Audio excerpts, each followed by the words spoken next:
giving me wind and rain. You're some kind of butterfly. Baby, you give me midnight.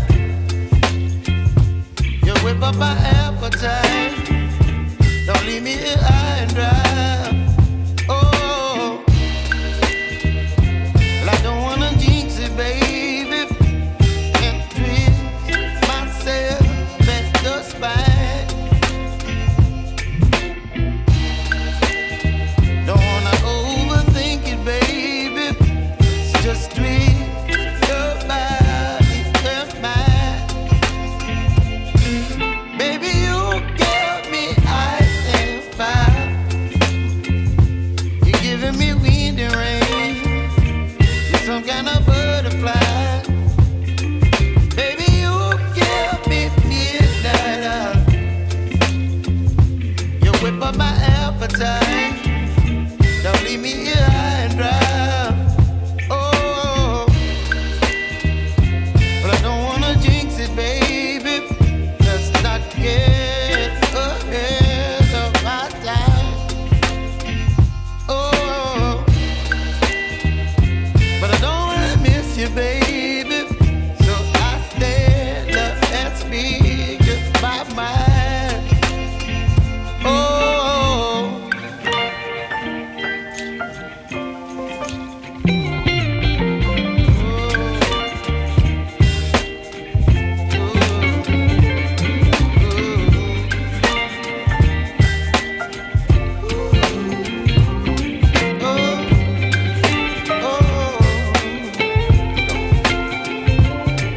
Baby, you give me ice and fire.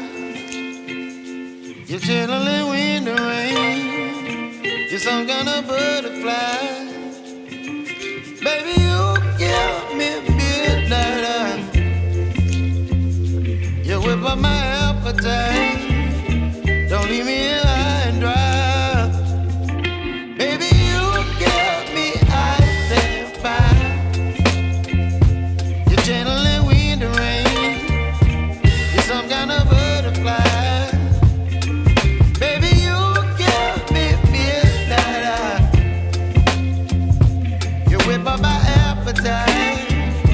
Don't leave me here high and dry. Oh, oh, oh, oh,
Please let me know if you can hear me. Maybe you can type in the chat box. How are you doing today? Just confirm if you can hear me out. Type Y if you can, type N if you can't. Just checking. Can you hear me? Yes, no?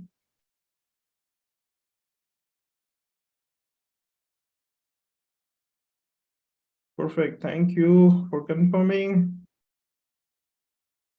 Damodar, are you there? Yes, sir. Perfect. Can we start or should we wait for some time? Can we wait for about a minute? I think Still couple joining. of devices close by, so it'll Yes. have a lot of echo effect. All right, in the department. Good to see you, Damodar. Good to see you too, sir. After a long time. Long time, yes. So how are you doing?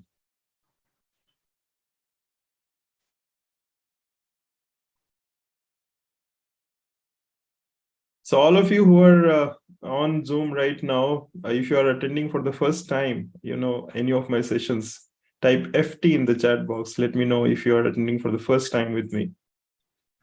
FT is for first time, or if you have attended other sessions, then you can put OT. OS is for other sessions. First time, a lot of first timers. Good to see. So, okay, Anjali, Mohammed Shabi, Rajiv, Usha, all of you first timer with me. Perfect. No problem. Let's see. What about others? Others have joined my previous sessions.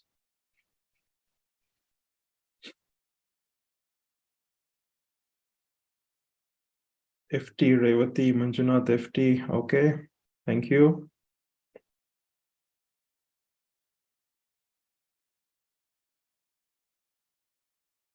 Shiva Darshini, FT.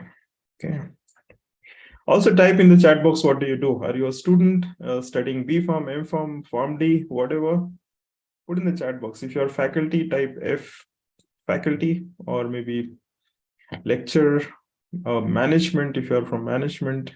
Let's see, Anjali is doing Pharm D, Akshata's faculty, Anbu is faculty, Rajiv student, B Pharm, okay. Mohammed Shabi, professor, welcome. Manjunath, B Pharm student, all right. B Pharm faculty, Apurva faculty, all right. Prerna faculties, okay. FT student, final year student, okay. Usha student, Janani student, all right. Good to see a lot of students here.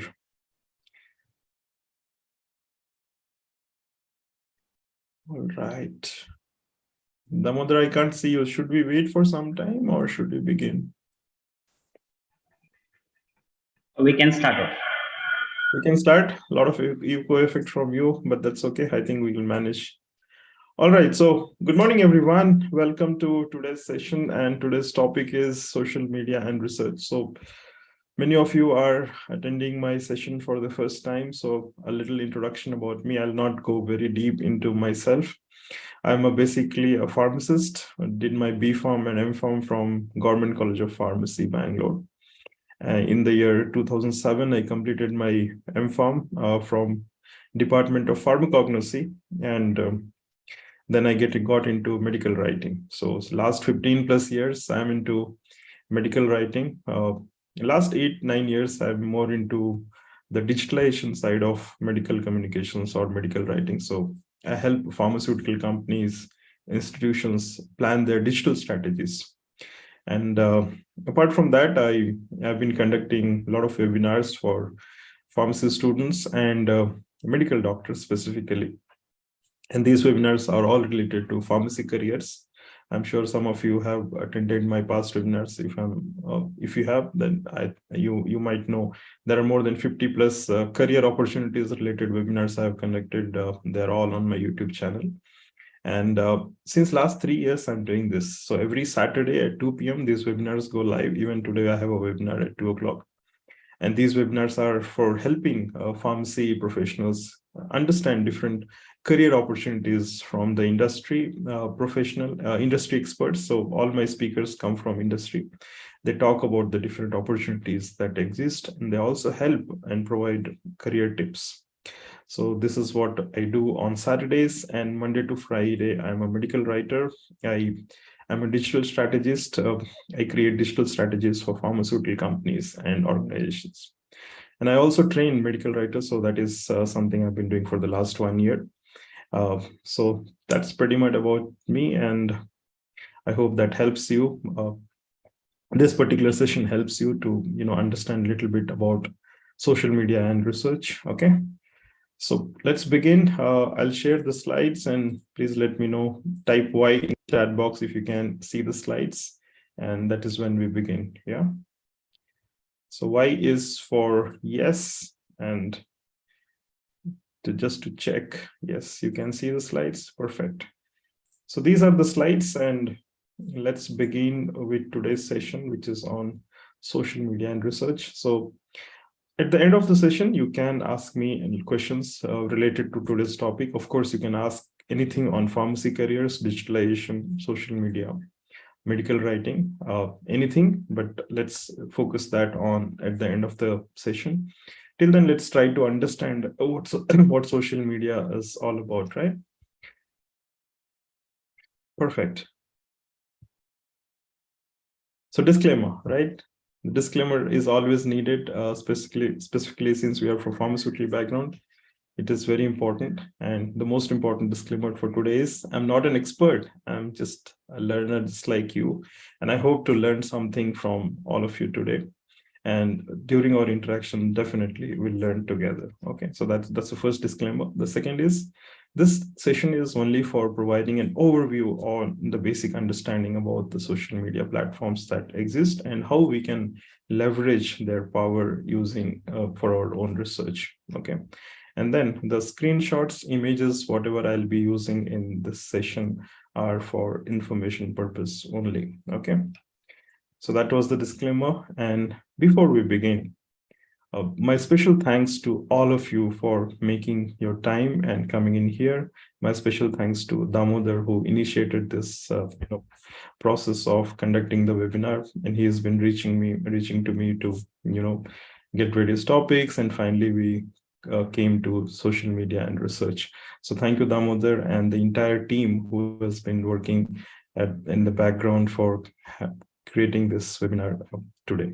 And I also want to thank each one of you who filled that Google form, right? So the Google form gives me a lot of insights about the audience and also helps me understand what kind of audience I have today, right? So this, I'll walk you through the Google form because all of you should understand what kind of data is collected on Google form and how we can utilize that also for research. That a brief starting point, of course, yeah.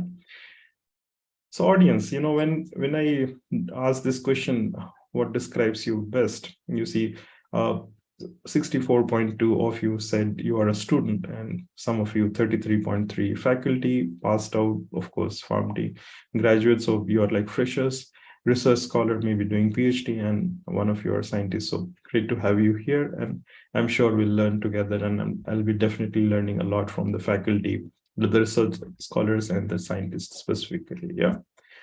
And then I also asked, how many hours per week do you spend on your computers, right? So you see, 21.5% of you spend more than 15 hours. I specifically asked on computer. I'm sure if I would have asked on smartphone, then, daily average usage of a smartphone is close to 5 to 6 hours.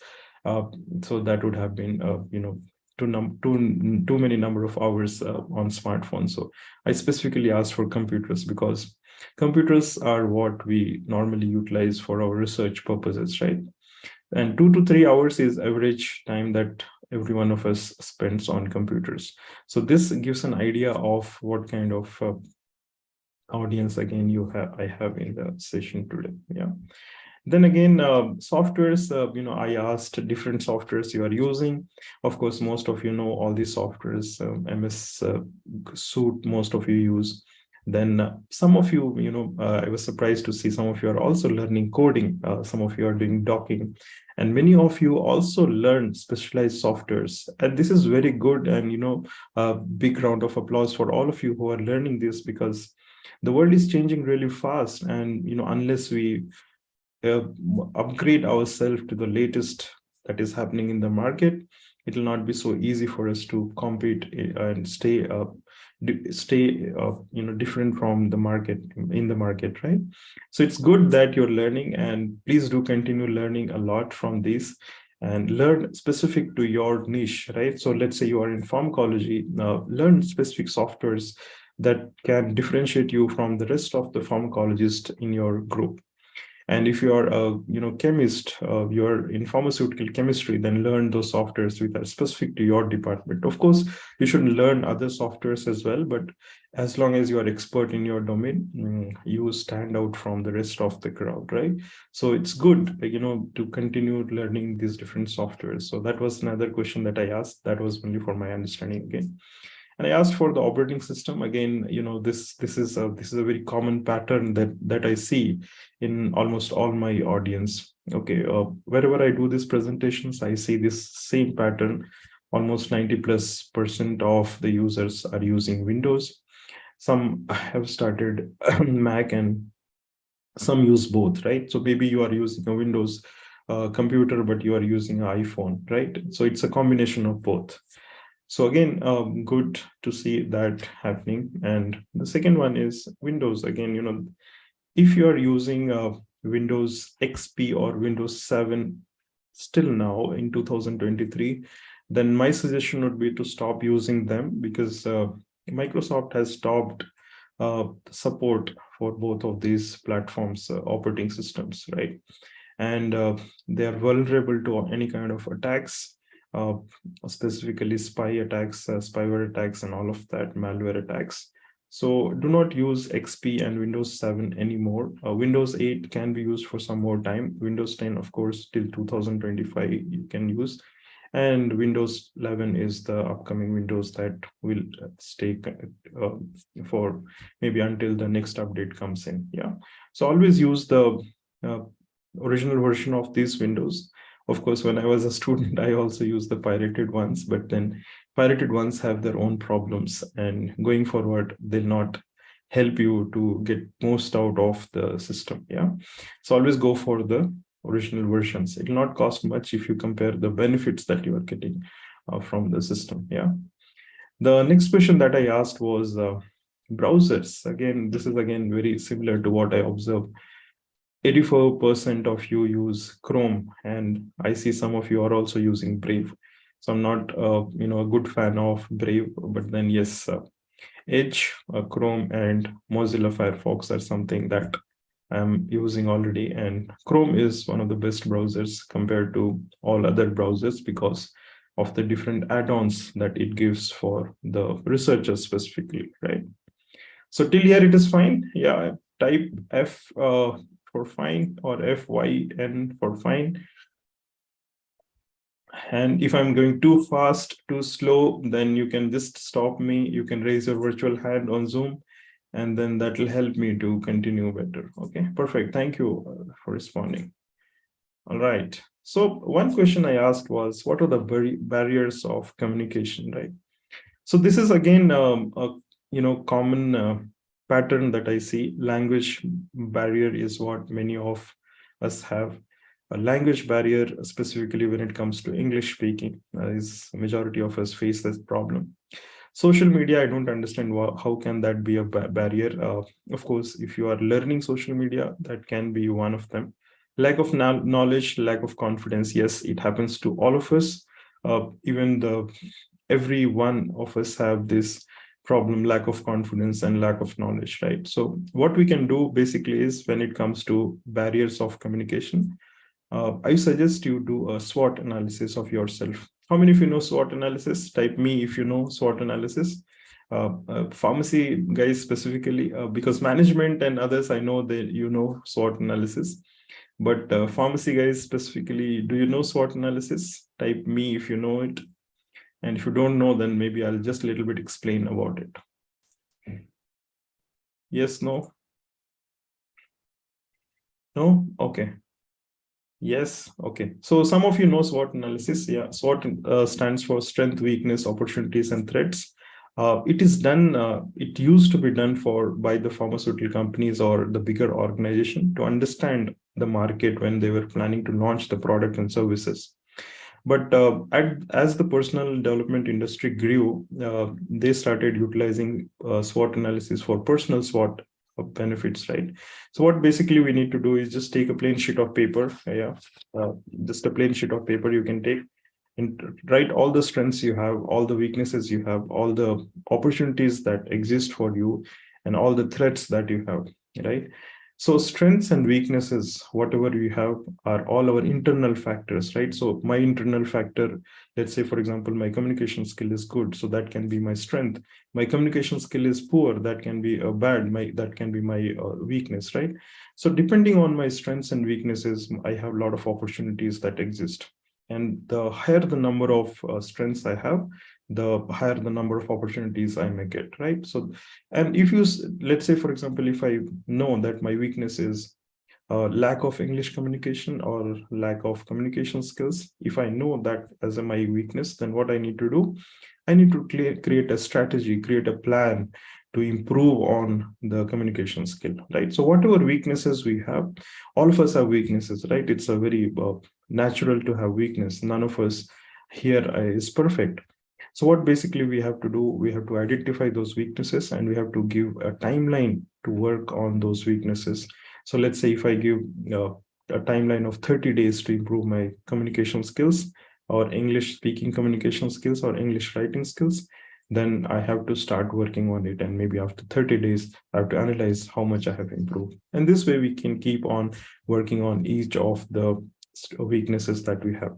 So similarly, when we talk about barriers of communication, if you do a SWOT analysis of yourself to identify what are the different barriers of communication, you will yourself able to identify how we can improve on that barrier and how you can actually take care of that barrier. Okay, so type CLR if that was clear, right? So basically, if we know that we have a weakness, then we have to start working on it. And always remember, whenever we have to work on certain things, we have to always give a timeline, because without timeline, what happens, that becomes stretchable time, right? So it becomes there is no deadline to it, so it just continues forever.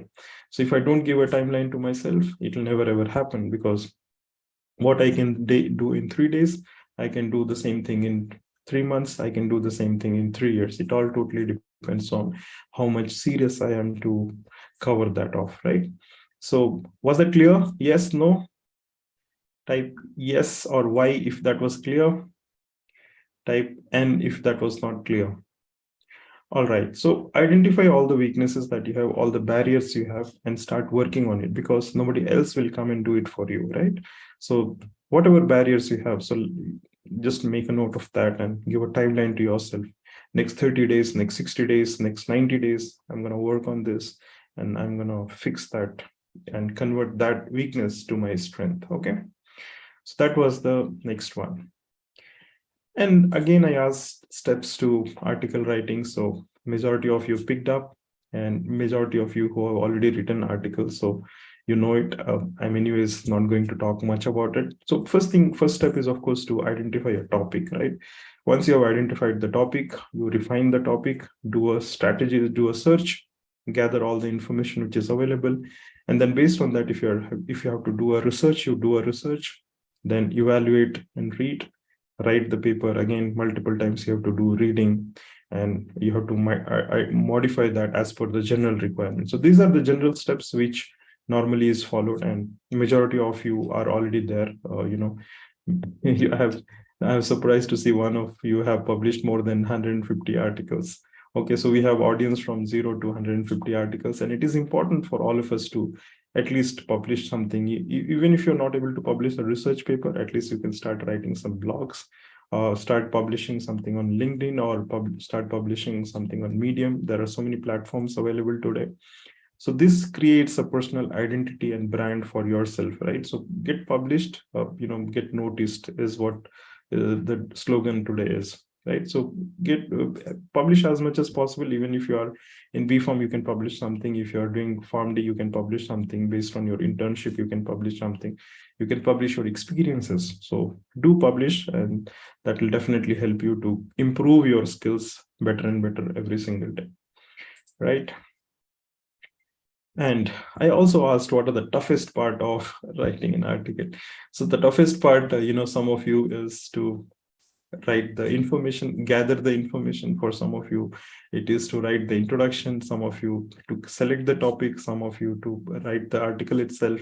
Some of you, it is plagiarism. Some of you to write discussion. Some of you create the content, abstract and sentences. So all of this can be handled if your communication skill or that confidence comes back, right? So first thing first is don't think that you can't do this, and remove that negative thought, whatever is in your mind. That's the first thing you have to do. Remove everything that is negative and then start focusing on, instead of saying I can't, say how can I, right? When you ask your brain that how can I do this, then brain starts finding answers to those questions, and those questions then become search answers for yourself, and you start working on it, right? So always don't give dead ends to your brain by saying no or I don't. Give open ends to your brain by saying how can I, and that way your brain becomes very curious and starts searching for answers. And today, in this information age, every one of us has the same kind of information which is available. All we need is how to utilize them, and there are hundreds of articles published on how to write articles. So you can just pick up one of them and read it, just focus it, and then you can start working on it. Yeah.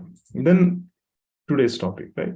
So I asked, what are the different social media platforms that you're using, right? So some of you said WhatsApp. So 97%, of course, of you agreed that you are using WhatsApp, Facebook, Twitter, LinkedIn, all these different platforms you're using.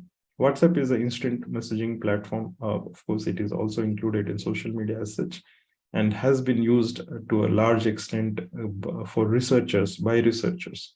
So we'll understand more about that in the coming slides, and how we can leverage these platforms. So these were the different responses that I received from the Google form. And these are the insights that I wanted to share with you through that form that I collected. And why these insights are important? Because with this level of understanding, you can go to the next step easily. So let's move on. So far, so good? Yes? Type Y if that is good. Okay, so now from here, we are actually starting the session, right? So let's see what are the contents of the slide. So is it okay so far, so good? Type good, or if you have any doubts so far, whatever we discussed, maybe you can discuss. Is it okay? Is the speed fine? Is the pace okay? Type okay if that is okay. Yeah. All right. Thank you so much for responding, all of you. Thank you. Perfect. Let's move on. Yeah. So what are the contents that I'll be discussing here? Okay. So you have done your research, you have published your research. Now, why social media comes into play is because of two reasons. One is to do the research itself. Social media can help you. And the most important part that social media will help you out is to share the research, right? So we'll understand how to share research on social media and why it is important for us to share the research. Then we'll know why social media is important, right? Social media as such, why it is important. Then we'll understand social media versus research, how to leverage that. Then we'll talk about a little bit about tools for researchers. We'll not get into deeper there. I'll just share the various tools that you as a researcher can start using. If you're using, maybe that is great. If you're not using, maybe you start using them. Yeah. Then again, I'll give you some tips on which platform to use. There are a lot of platforms that exist, and how to select which particular platform to use depending on your research, right? And how to use, again, I'll give some tips there. How not to use, that is also important, right? So we know how to use, we should also know how not to use social media. Then I'll give you some tips, and then if time permits, and if you're okay, if you don't get bored till the end of the session, I'll also try to give you a demo of LinkedIn, how it can be used to do research. And then we'll end up with Q&A. Okay, so these are the contents of the presentation, and let's begin. So how to share research? So once you have done the research, how do you do that sharing part, right? So normally what happens, you publish in journals, and journals also give an option to share the research. That's the first point of sharing any kind of research, right? The next one is, this is very, very prominent these days, right? Blogs. And why blogs is important today? Because you can monetize blogs, okay? So let's say you start writing your own blog, and tomorrow you can tell Google that, yes, Google, I'm creating this content, and check out this blog, and you can put advertisements on your blog. So what happens? Google starts paying you when they run these third-party advertisements on your blogs, right? So the more the number of hits on your blogs, the more the amount of payouts that you get from Google. And this is one of the increasing way to monetize your blogs and monetize your research. If you are doing some research, do write blogs. Or if you are not doing any research, then create blogs and start sharing your learnings. This is a wonderful way to create a standby source of income for you, which is which just keeps on increasing day by day, right? So writing blog is another way to share your research. You can have your own website, and in the own website, this website can help you to market yourself. And today, creating website is definitely not a big deal. Some of you are already doing coding, so you know it very well. It is very, very easy. A website can go live in just 20 minutes time flat. Okay, so in 20 minutes, a website can be created with this today's technology. It is very fast, very smooth, and very easy to use. You don't need too much of technical knowledge here to create your own website. Yeah. So we have, I work with a lot of clients, and many a times we have created website in just 20 minutes, 25 minutes, 30 minutes flat and given to the clients, right? So that's the power of technology. Then how do you share your research? Use social media. Social media is a wonderful platform.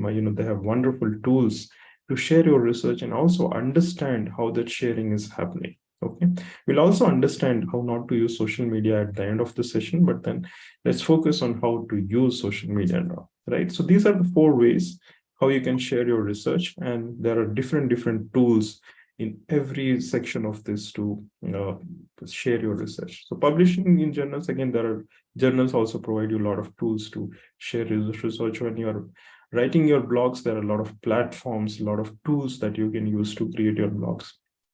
Own website, again, you can have your own website created by a third party, or you can create the website on your own just by watching YouTube videos, right? So that's very easy. Right. So let's go on to the next one. Why social media? Right. So that's the next one. So why social media? Sorry. So as per the data portal, more than half of the world now uses social media platforms. Okay, just 1 second. Yeah, sorry. So more than half of the world now uses social media, right? So it's very, very important for us to be active on and sharing this research on social media, because you get half of the world population on these platforms, right? And this is published by a Hootsuite. It's a website that monitors and that can be used for sharing social media posts. According to this, 4.7 billion people are right now on social media platforms, and it just increases. More number of males are there currently. 54.3% is dominated by males, and compared to females, 45.7%, right? And social media is a wonderful tool if it is used in the right way, but of course 70% of the time it is not used in the right way. An average person today globally spends 2 hours 29 minutes on social media platforms, knowingly or unknowingly. And there are people, I know some of the students have confessed, when I take these sessions to them, they use 6 to 7 hours a day. And many a times they use late nights, and the whole cycle of that day gets disrupted, right? So it is important for us to be sharing this research details on these platforms. That is one reason. Yeah. World's most used platforms, right? So social media's platforms are world's most used platforms. So if you see Facebook as such, majority of the people, they use Facebook for connecting, for sharing information, and also most of the misinformation is also shared on social media such as Facebook, right? So why it is important for researchers to be there? Because there is so much of information everywhere, and if you as a researcher are sharing that right information on this platform, then it can minimize the amount of misinformation that is being shared, and it can create a lot of positivity, right? So we have to be active on these platforms and share our research, right? 4.7 billion people around the use social media. 227 million new users come online within last 12 months. So we last every 12 months, more than 200 million users are added to these social media platforms. So it is important for us as researchers to be active and present on these platforms. And if you see the growth of Facebook as a platform, it has grown to the next level. More than 2 billion people are right now using Facebook alone. Yeah. And next comes YouTube and then WhatsApp. Right. And what's Facebook, what they have done, Facebook is owns WhatsApp. So they're trying to create an ecosystem of users by providing them all the services on Facebook, WhatsApp, Instagram. So they're trying to create an ecosystem. Google is trying to create an ecosystem by providing services such as Google and YouTube. And there are 25, 30 plus different services that Google also provides, right? So there are analytics, there are different things that as for businesses, Google provides. So that's the reason why we have to start using the platforms, The daily time, again, 2 to 7 hours is what I told you. So it's important for us to be there on these platforms. Now let's understand social media and versus research, how to utilize them, right? So how many of you know how many platforms are there? Any idea? Do you have any idea how many social media platforms we have? Type in the chat box. How many social media platforms do you know exist? 1, 2, 3, 4, maybe 30, 40. How many? What number do you think exists in the world today? How many social media platforms do we have? Any idea? There's a question for the audience. I'm just checking if you are here with me. Hundreds is not a good number. You have to tell me how many numbers. Yeah, specifically numbers. 2 to 3, 7, 25, 7. Okay, Damodar 25, Anup 8. Hundreds is not a specific number. You have to say specifically. Okay, Spurti 7, 9. Okay, so some of you know this. Let's see. No idea? Let's see. If you go to this conversationprism.com, it lists out the social media platforms in a very wonderful manner, something like this. Yeah. This is not the updated one. This is a very old one. There are more than 135 social media platforms that exist today. 135 plus. Okay. And almost every week, at least 1 or 2 platforms are added globally. This is a global data. So globally, you get so many platforms. Now tell me, is it possible for you to be active on all the platforms at all the time? Type yes or no. Let's say no. Okay. Yeah, no, not possible.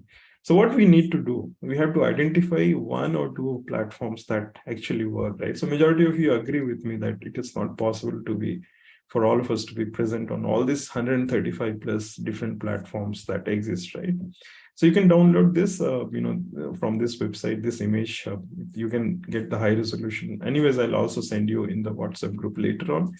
But this is just to give an idea to you that, only for commenting, there are platforms. Okay, only for putting some data, there are platforms. Only for collaboration, there are some platforms. Only for creating discussions, there are some platforms. Okay. Only for sharing some information, there are some platforms. So you have platform for different objectives. So as a researcher, when you're doing your SWOT analysis, right? So you have to identify what is your objective, right? So without objective, without a goal, we really can't do anything, right? So first thing first is we have to set a goal. What is the objective? So let's say you want to be present on Facebook. So what is the objective for being present on Facebook? Is it only to connect with friends and family? Is it only to read something? Is it only to spread misinformation, or is it only to gain some knowledge or be part of some groups? So whatever be the objective, right? So we have to make a note of the objective, right? So when you are studying or you are working as a faculty, without objective, we don't start our days, right?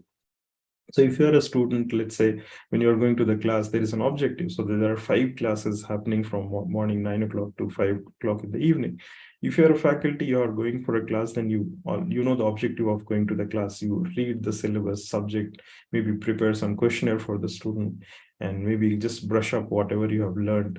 and you want to share with the students. So there is always some objective happening, right? So the problem what is happening today is majority of us do not have any objective, right? We just simply, somebody has told that yes, it works for him or her, so we just start doing it. And the same thing is followed in recruitment process in the pharmaceutical industry. If you see, majority of the students, they go to a particular job because somebody has referred them or somebody is very successful in that position without understanding whether we actually are a right fit there or not.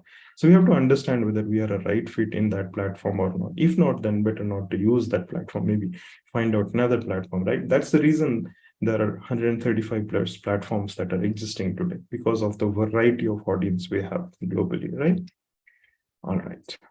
So was that clear? Type yes if that was clear. Okay. So it is not possible, right? So we have some limitation with respect to time here. So I'll not be able to share everything in just 1 hour's time. I'll just try to create an overview and then try to help you understand what are the different things that we can do. And anyways, we have a group. So in case you need any help later on, maybe we can connect and we can discuss. Let's understand how the research life cycle happens, right? So this is the research life cycle, and every stage of this can be connected to social media platforms, right? So you get idea and inspiration by, when you're working in your lab, or maybe when you're browsing online, you get idea and inspiration. Then what you do, you go and discuss that. And so discussion also can happen on the social media platform. You can do experimentations on social media platform. So let's say, for example, you created 2 designs and you posted that on your LinkedIn or Facebook and asked your audience, okay, there are 2 options. Which one do you like? So audience will say yes, option 1 and option 2. And then that way you decide the design that actually is liked by majority of people, right? So you are doing experimentation. You can publish your research online, right? So any type of journal or a book or ebook, you can do that publication. Then next comes the dissemination. So you're sharing that information with different platforms on different platforms. And then there is engagement that happens, right? So engagement is people are liking, people are sharing, commenting, people are sharing their thoughts, people are interacting. Then you are creating an impact. So when you are creating an impact, somebody else gets another idea from your work. And then this whole cycle continues. So it is always an impact that you do, impact you create, and that impact will lead to another idea that is generated. And this idea continues and the same cycle repeats. So this is the overall research cycle for any kind of work that we are doing today. This is essentially what is happening, right? Do you agree with me? Type agree or AG in the chat box if you agree with me on this. Yeah. All right. So any doubts here? Any questions on this part? Let me know. No questions, NQ, right? NQ stands for no questions. These are all the short forms I use for my presentations. Yeah. So if you are attending maybe second, third time, then you know this. All right. Thank you. So let's go. Yeah. Let's understand what are the tools that we as researchers or you as a researcher can use, right? So there are a lot of tools, again, thousands of tools, but then I have just picked up certain tools that are, freely available and they're very cost effective. So they're not so expensive. You can just use them. Maybe you can use them just for trials, so just for experimenting. Yeah. All right. Perfect. Let's go on. So there are different categories under which these tools fall, right? So these tools can be for citation and bookmarking, social networking, blogging. There are different categories. So let's go on to the first one, that is for bookmarking and citation, right? So I'm sure you know this. Mendeley, right? How many of you know Mendeley? Type me in the chat box if you know Mendeley. So if you know this, then I'll just skip this off and continue to the next one. I'll see how many of you know Mendeley. Only one. Dr. Gandhi, when you're putting the chat box, say to everyone, right? So that everyone can see the chat. That's how we interact. We are not seeing each other. So we just want to interact through the meeting chat option, right? So only one of you know Mendeley. Okay, no problem. So Mendeley is basically a reference manager or a software where you can search millions of articles. There are 100 plus million articles currently available on LinkedIn, Mendeley, on different topics. So you just go and write your topic here on the search bar, and you can get hundreds and thousands of articles on that topic. It's a wonderful platform, and the platform is currently owned by Elsevier. Elsevier is a publisher, I'm sure you know it. And it's currently, they're offering it for free, right? And what you can do here is when you go and register your account, which is free again, you can create your free account on Mendeley. You can connect to researchers across the globe. So let's say you are working on diabetes, you're working on social media, you're working on hypertension, you're working on cancer, any therapy area, any area you are working on, you become a researcher on this platform and connect to researchers globally who are active on this platform. You can use this as an academic social network, right? So we have Facebook, which is a general social media network, which is used by everyone and anyone. Mendeley is used by researchers and writers, content writers. And how Mendeley helps you? It helps you to organize, collaborate, discover, research, right? So you can search research, you can organize your research, you can collaborate with people. So let's say I'm writing an article today. I can interact with Damodar and write article together. So both of us can write article together, right? And it is owned by Elsevier today. Yeah. So it's a beautiful platform. You can go to mendeley.com and create a free account. Next one is Zotero. This is also very similar to Mendeley. The only advantage Mendeley offers is it is owned by Elsevier. And the only advantage Zotero offers is it is an open source platform. So what is open source platform? It is completely free and it will never be paid, right? Because people across the globe are contributing to make this platform a better one, right? So it is again a free reference manager. You can organize, you can cite, you can sync, you can use the platform on multiple devices. You can collaborate with anyone again on the same topic or different topics across the globe. And since it is open source, it will always be free until somebody buys this platform and makes it a paid one, right? So since it is open source, you can stay in control of your data whenever you want. You can exit and delete. But if it is owned by some giant, then what happens? Once you create a account there, then you become a product of that company, right? So we are product of LinkedIn, we are product of Facebook, we are product of Instagram. So they are using us, all of us as products, right? So that was the second one. So these two tools you can use for bookmarking and citation. Of course, there are many more tools, but I thought these two are free and they are very easy to use, right? So how many of you found this useful? Type useful if you found this useful, and you'll use this for your research if you're not already using it, right? If you're not already using it. If you're using it, then it's perfectly fine. You know the benefits already. All right, so social networking sites. So of course, there are different social media platforms, but you see academia.edu, right? It's a wonderful platform where you can engage and connect with people. You can download millions of PDFs for free. All you have to do is create a free account, and you can also collaborate with people across the globe, right? So currently they have 209 plus million people, and they have 40 million plus articles which are available there. And you can get daily recommendation also based on a profile. So once you create a profile, let's say you created a profile as a oncologist or a diabetes researcher, then academia will start recommending more of topic related articles to you. So that is one advantage here, right? Next one is researchgate.net. I'm sure all of you know this. So it's very, very popular one. You can request articles from researchers across the globe. You can create a free account. You can download articles for free.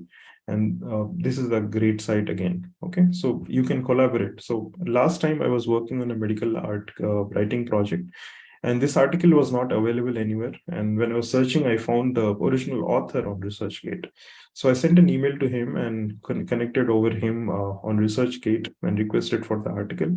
And this guy sends me an email with the PDF of the article, right? So it's a powerful tool, and you get real good collaborations when you are connected to people here. Okay. LinkedIn, how many of you are on LinkedIn? Type me on the chat box.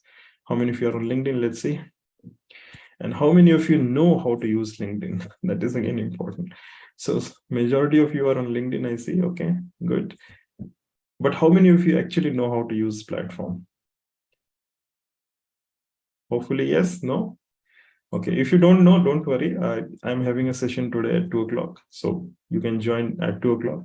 And one of my speakers will be sharing his experiences on how he leveraged the power of LinkedIn and he's become a successful student. He's a student, he's doing M.Pharm pharmacology and he's using LinkedIn very nicely, uh, in a very good way. And he'll share his experience. So do join me at 2 o'clock. Maybe you can learn something from that. So LinkedIn again is a very good platform. If you're not there already, then just go to linkedin.com and create a free account, and then you'll learn on the go.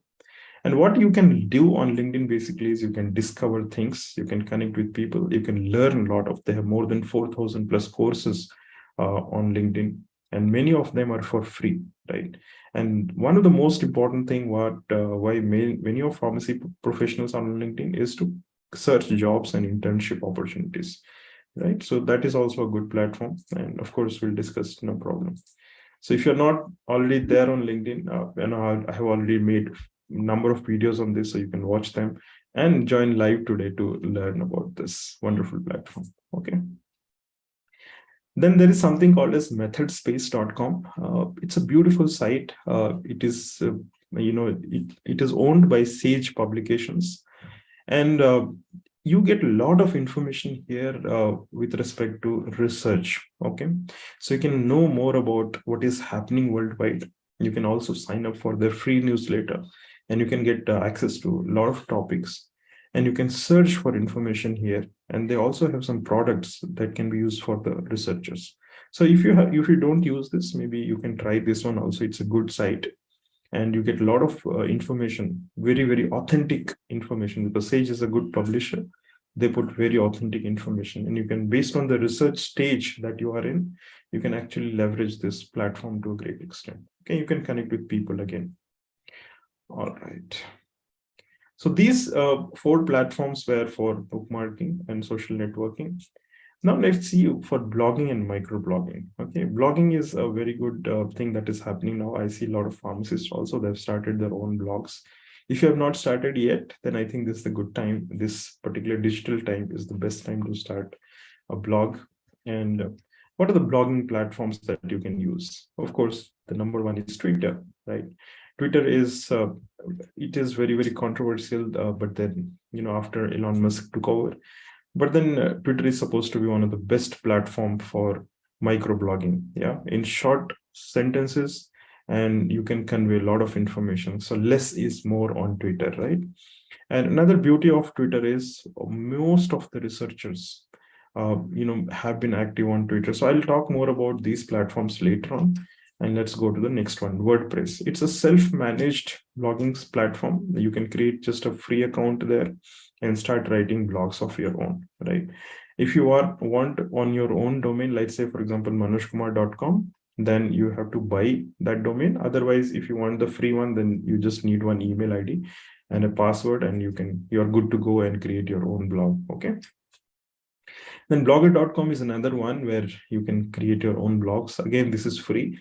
Only if you want a domain of your own, right? So manojkumar.com, for example, if that is my domain, then you need a paid account. Otherwise, the free version is good enough. So these were 3 main important blogging sites. And then let's see what are the research writing and collaboration tools that can be used. So pbworks.com is a good platform, and you can search for information, you can share files, you can manage your whole project, you can collaborate with your team. Let's say you have one researcher in Ramaya College, another researcher in St. John's College, and one more researcher is in Singapore, right? So all of you want to share files and collaborate and manage the project together, right? So this is one of the platforms that can be used, pbworks.com. And they have paid and free both the plans. You can do the trial, and if it works for you, then maybe you can try this. And you can use for education purpose, you can use for project, you can also use for business purposes if you have a business, specifically for managing files and projects. Okay, it's a good platform. All right. Dropbox, I'm sure you know this. This is You can create a free account and you get 5 GB of data transfer for free. And you can share files within Dropbox. You can also collaborate, right? So if you're working on the same document, you can use the Dropbox also. Google Drive, again, 15 GB free, and there is no limit to the paid users. So you can have n number of files and n amount of data transfer for paid users. Okay, so this you can get started for free. You get 15 GB of data. This also you can use. WeTransfer, you can transfer up to 2 GB of data for free and 20 GB for the paid user. There is no limit to the paid users. Depending on the plan, you can transfer the data for free. You can transfer up to 2 GB. Okay, one single file. Trello is a good platform specifically for connecting with teams, managing tasks, and also planning work together. So if you're working on one project, you can create a complete project dashboard and you can add the team members, and together you can share all the updates of the project. So let's say, Damodar is working on one project from Ramaya College, and there is another group of researchers working from, let's say, PS University. And then both of you want to collaborate and discuss the timeline and the work process. You can create something on Trello and you can continue your project. So it's a wonderful platform where you can chat, you can discuss about the project, you can see the timelines, you can create a calendar of the events, and also you can discuss together. Okay, so everything can be done here. It's a good platform for researchers. Rizoma.com, I'm not sure if you've heard of this. This is free, completely free tool, and I have put it in the end because most of you will be interested to try this. You can chat with your researchers, you can create a doc, you can also create a mind map. So right now what I'm using is a mind map. It's not a normal slide that I use. Okay, so similar slides you can create on rizoma.com. Yeah, it's a good platform. Just for trial, if you want, you can just try and then you can go for another versions of it. Yeah. Perfect. Let's go to the next one. Social analytics. Now, why social analytics is very important is because you need to understand how your research is disseminated, right? So if you're sharing something, you need to see how many people have seen that and how many people have accessed that. So for example, if Ramaya College has a website, you want to understand how many people are coming from Google to the website, how many people are coming from Facebook to the website, how many people are coming from LinkedIn to the website, and Google Analytics does that for you. And this is a free one, right? So there is no paid version of it. You can go for the business plan where you get a lot of features and you can get started for free. As long as you have a Gmail ID, you can get started for free. And basically you get all the insights, and this will help you to understand what kind of footfalls are you are having on your website. And this will again help you to plan, right? What is working for you and what is not working for you. Similarly, if you have a blog, if you have your own website as a researcher, if you have your own blog as a researcher, you can connect Google Analytics to your platform, and you can understand what kind of audience is coming to your portal or website. And this really helps you to plan your journey as a researcher, because it will help you to understand the journey of the audience. So let's say, for example, audience is coming to your homepage, then they're going to the page 3, then they're going to page 4, they're going to page 5, and which is the number of time the audience is spending on that page. That is something that you want to work on more, right? So this way you can understand the effectiveness of the work that you're doing. So if you have shared an article on your blog, and let's say you have shared 4 articles on your blog, and then you want to understand which one is working more and which more people are accessing that article, Google Analytics will help you to understand that. And based on that, you can actually customize and plan your journey better. Okay, it's perfect. Let's see the next one. This is hootsuite.com. This is again used by social media marketers like me, for example. What we do is we create multiple accounts. Let's say Facebook, LinkedIn, Instagram, and all this get connected to Hootsuite. And I can share the article from one page to all these different platforms in just one go. And I can understand how the sharing is happening, how people are using that article, how many likes, how many comments are happening. And based on that particular analytics, I can actually plan how to update and modify the contents in my next post, right? So this is a wonderful tool again, and mostly it is used by digital marketeers or businesses to understand the effectiveness of their posts and also to plan their post for the next 30 days, 60 days, 1 year, something like that. Yeah. So for some of you, this can be a new thing, but then this is very good going forward. If you learn these tools, they'll definitely help you to create a niche for yourself. Yeah. So somebody wanted to talk. If you wanted to talk, please let me know and then we can talk. No problem. Sproutsocial.com is a great tool, specifically if you're doing a research.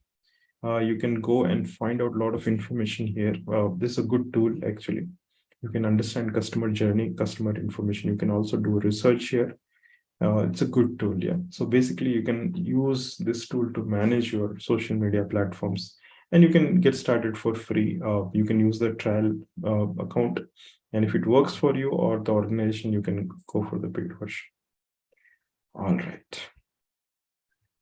Now, for market research, right? So some of you in the management or in pharmaceutics department, you will also be interested to understand what people are searching online, right? So for that, you can use Google Trends. So the site is trends.google.com. If you go here, you can see what people are searching and what is the kind of volume of that search, right? So let's say, for example, you go in on this website and type, let's say, COVID-19 in 2023. So it will tell you how many people from which area, which region have searched this particular keyword, right? So why this is important? This will help you to understand the current trends of searches, and it can help you to understand what is the world searching, and maybe that can spark an idea for you, and maybe you can initiate a research based on that one single idea. Yeah. So Google Trends is a wonderful tool. Again, it's free. It's offered by Google, and all you need to access this is through. Once you have the Google account connected, then you just access the tool for free. All right. Perfect. So next one is buffer.com. Again, it's a paid tool. It's not free one. But then what you can do on this tool is you can get started for free, but then going forward, you have to pay. You can do surveys. You can create a lot of survey. You can create feedbacks. You can get the personality of the audience. So let's say, for example, if I want to run on my Facebook and understand what kind of audience I have on my Facebook, I can just do this through this persona tool, right? I can understand how many males, how many female, what is the kind of education they have, what is the kind of activity they do on Facebook, and what is the kind of activity they do on these other platforms, right? And also another tools that you can access is data tools, how to analyze your audience, right? So let's say, for example, you have 20,000 followers on one of these platforms. You want to understand what is the kind of persona of those followers. You can use one of these tools, right? So they are very good tool specifically to help you do market analysis, okay, to understand your audience better. So let's say you are planning to launch a nutraceutical and you want to do a basic research of what people are searching. So you start with Google Trends, and then you understand where is your audience and what kind of audience you have, and what kind of searches they're doing. So this way, what will happen, you can create some idea for your own research and plan your research journey better. Okay. So these are two tools that you can use for market research. So was that useful? Type not useful or useful in the chat box so that I know that was useful to you. Now you have so many different tools, right? You have hundreds of them. I have just compiled some of them for you. There are, of course, many more in my library. If I start compiling, maybe I'll get few hundreds of them. But then only few that can be used effectively and without much of technical knowledge. That is again important, right? Because our upbringing as pharmacy professionals is, we are not so technical, and we somehow hate technology. Of course, we don't hate technology for using smartphone and other things, but for learning purposes we hate to use technology. It's a bitter truth. I don't know how this has happened, but then for learning purposes we don't want to use technology, which is again a very, very wrong thing. So Based on your requirement, again, for that, you have to do a SWOT analysis of yours to understand what you want to do and which platform will work for you. Once you have made a note of certain things, then it will help you to understand the tools better, right? So let's see what platforms should we use, right? Now, there are so many platforms, right? So choosing a platform will depend on certain factors, right? And what are those factors? One is the reason that you're using to use social media. Let's say you are conducting a research on students. So currently, where are the students? What platforms they use? Can you put in the chat box? So let's say you want to conduct a research on students. So tell me where the students are currently, which platforms they use most. You can use chat box just to let me understand what platform the students use. You can put in the chat box. YouTube, okay, YouTube is one. Instagram, yeah. So Instagram, what about others? Dr. Gandhi says Instagram. What about Reds? ChatGPT, okay. YouTube, LinkedIn, okay. So by the way, for some of you who are very familiar with ChatGPT, very soon universities will start banning it, and some of the universities in Bangalore have already banned it. I know RV College, they have banned it recently. They're also planning to ban the whole IP of that. So don't get there so fast. Use it for research purposes. It is fine, but we should not depend too much on these technologies also, right? Specifically, wherever our brain is not being used, we should stop avoiding those technologies, because the more dependent we become, the more frustrated we'll become once the technology is not accessible to us. And this has happened to many people. So better to use them very judiciously and try to focus on utilizing more of our brains. That will help us a lot, right? So how do you choose a platform? Let's say, for example, your audience is youngsters, the college goers, right? So they'll be available on Snapchat or TikTok or Instagram, right? Most of them, they use these platforms. So better to be doing this surveys or research on this platform. Let's say you're doing a research on businessman and the CEOs and MDs of the companies. Then you go to LinkedIn as a platform or Twitter as a platform, because that is where these people are present. If you want to do a research about the pharmaceutical companies or the biggest companies of the world, then you go to LinkedIn again. More than 65 million companies are present on LinkedIn today. So it is becoming easy for you to search and know more about all the companies on LinkedIn, right? So first thing is you have to find the reason why you want to use a platform. And once you've defined your audience, that my audience is XYZ, then you can easily go and search for that. Yeah. Next. Then you have to also understand what other researchers in your area are using. So let's say if you are working on oncology and you know that majority of the researchers are using ResearchGate or academia.edu or Twitter, then you have to go there and use those platforms, because most of your like-minded researchers are already there, and you'll be able to understand what they're already doing, right? So for example, COVID vaccine, COVID related research, first it got published on Twitter, right? So first information came from Twitter, and they told that yes, they have found something which can be useful for treating COVID, right? So Twitter was one of the platforms that shared this information for the first time in the history, right? So that is how the platforms work. So depending on the type of research or discipline you are in, you can choose that platform. Yeah. Type of content, again, if you're sharing only images or very short videos, then maybe Instagram can be useful. If you're sharing too much of good content, yes, somebody is trying to talk, no problem. Okay. Okay. Anybody wanted to talk, please let me know. Maybe you can raise your hand and talk, no problem. Okay, yeah. All right. So if you want to talk, just raise your virtual hand and we can discuss. Okay, perfect. So depending on the type of content, right? So let's say if you have a blog post, you can share that on LinkedIn. If you want to just share a short video of 10 minutes, you can share that on YouTube and Instagram and Facebook and on LinkedIn also. If you're sharing a very 30-second content, 30-second video, you can share on stories on Instagram or stories on YouTube. or stories on Facebook, and now status on WhatsApp also, right? So depending on the content, depending on the information that you want to communicate, you have to choose the platform.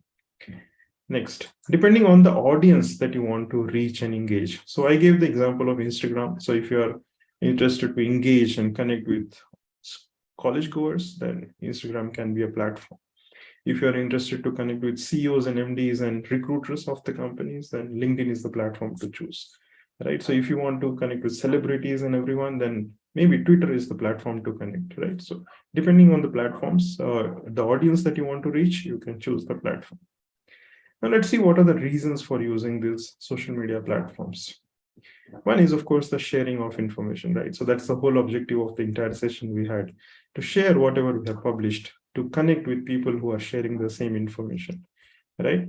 The speed of information sharing and receiving is very, very fast in social media, right? So the click of a button, it can reach to a few lakhs of people, and the whole information can go viral, right? So that's the beauty of it. You get recognition, exposure, and access to others' work, right? So if you're somebody who wants to have an recognition, and you want to expose your work to others or access others' work, then these platforms are very good, because you can reach out to unlimited number of people. There is no limit at all, right? You can also access others' work, what others are doing in the same field. You can do that search and find out, right? You can engage other audience, right? For example, government service providers, industry experts, policymakers, and even public. So you can engage with virtually anyone, right? So that's the beauty of it. You can build connections with funders and industry partners. So I don't know if you know, this B.Pharm student, he got 1 lakh rupees from Anupam Mittal. You know this story? Anybody? Type DNK if you don't know this. Type no. Type, okay, DNK. Okay, you don't know? So, okay. So I'll show you, maybe if I get little time, I'll show you that. It's a short one. Or just give me one time. I'll see if I can access that and show it to you right away. So it was a good one, wherein Anupam, how many of you know Anupam Mittal? Type me if you know him. Anupam Mittal, yes. Do you know him? Shark Tank, Shadi.com. Yes. All right. So I'll just, yeah, he's an investor, right? He's an investor. So what he did, I'll walk you through that small presentation I had done for another class that I was taking. You'll get some idea. Okay. Just a second. So he created a small contest, and he said, okay, if somebody comes with an idea, then what I'll do is I'll give that person 1 lakh rupees, and I'll also invest in his company. So that was the challenge he gave, right? So I'll just walk you through how that whole thing worked, and maybe you'll get some idea. Just 1 second. All right. And this, why I'm showing this to you, because it's good to, be curious. Yeah. You should be also curious like this, guys. All right. So let me know if you can see that screen. And this was done on Instagram. Okay. Are you able to see the screen? Yes, no?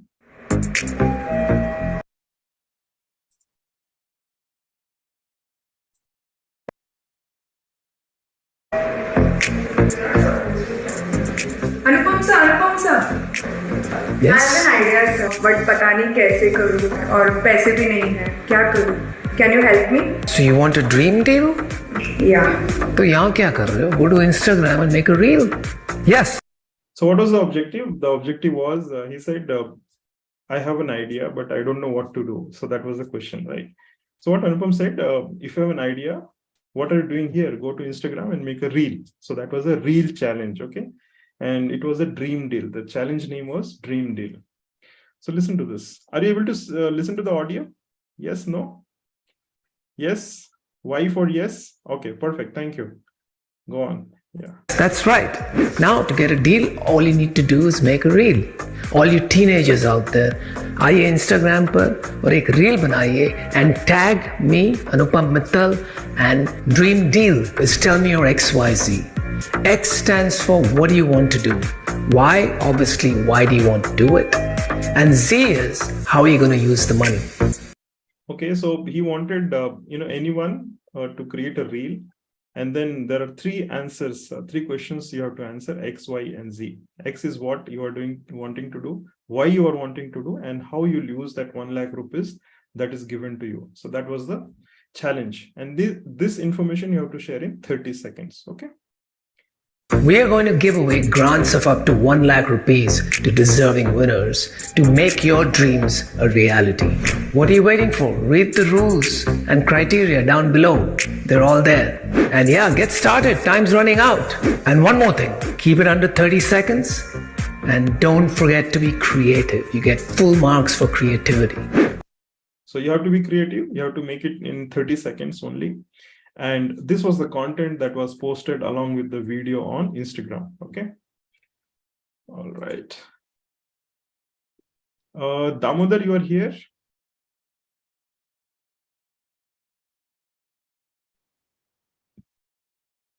Damodar, if you can let me know if you are here. Maybe you can raise your hand if you are here. I see there are already 100 participants. If others are finding it difficult, then maybe they should use the YouTube to connect. I have already shared that link. So just in case you are not able to participate on Zoom, please attend on YouTube. Okay, so I just made it live on YouTube also. Okay, I just put that message in the WhatsApp group. Please join here if you are not done. Okay, so I just shared that. Okay, thanks. All right, so this was the objective. Okay, so this was the dream deal. So what happened here is this guy, he made this reel. Okay, he's a B.Pharm student and he made this reel. His name is Muhammad Anis. He was studying in Yanapoya University in Mangalore, and he made this reel. Hello Anupam Mittal, my name is Muhammad Anis and I am a pharmacy student. We work on different types of drug delivery devices to efficiently deliver the drug. Currently we ideate some issue with this. 3 designs of drug delivery device for a disease called as WATS, which is caused by HPV virus. The fund will be utilized for 3D printing the product as well as filing the IPR as well as further research. It would be a great help if you can fund us, and thank you, sir. So he sent this out on Instagram, and then what happened? His idea was selected and he got the award of 1 lakh rupees, and finally Anupam also invested in his company. So, and 2 of the B.Pharm students, I think they're working together with Anupam Mittal on this particular device right now. So was it inspiring? Type inspiring if that was inspiring, and it can open up new ideas, right? So that is the power of social media. You can utilize for anything and everything. All you need is a little idea of how to utilize the platform. And of course, your own ideas, right? So never ever stop being curious. You have to stay always you have to be curious, and you have to keep looking for these opportunities which keep coming your way, right? And there is always a time limit. So I've been always talking about time limit. 30 seconds is what he told, and he also told XYZ, right? So what, why, and how. So always we should know this, and if we know this, then it becomes really, really easy to crack any kind of deal and any kind of thing, right? So perfect. So let's go on to our topic. Sometimes it happens with me. I just get diverted and I focus on some other topics. All right, let's come back here. And this is what happens. So I gave that example of building connections with funders and industry partners. So if you are looking for somebody who can fund in your idea, or you want to look out for somebody who in the industry partner, then this platforms can really play an important role. So let me give another example here. So this is for, the example is one of my classmates example. And where he was working in Biocon long back. And when he was working in his work, research work, he was searching for different professors who can fund for his PhD, and they can invite him to some other country to work, because he was not interested to work in India. He wanted to go abroad and he wanted to do research. And that is when he got connected with some professor on LinkedIn. And then he sent out a message, and then this professor promised him that whenever he is coming to India, he'll ensure that he'll meet this guy. And he was still working in Biocon, right? So this professor came for a conference here in India, and then he messaged him that he is coming to Chennai and he wanted to meet. And this guy went to Chennai and met him. This professor was so inspired by this friend of mine that he instantly suggested him to come and work in Singapore. And that is when he got an offer in PhD, and then right now he's settled in Singapore. So it just happens. All you need is to keep looking for those opportunities, and your goal has to be perfectly fixed, right? We should not keep changing our goals. In majority of the cases, we keep shifting our goals from here to there, and that is when the problem happens, right? So this is one reason why you can use social media. And of course, the second reason, the last reason, is you can use it for self-promotion and branding.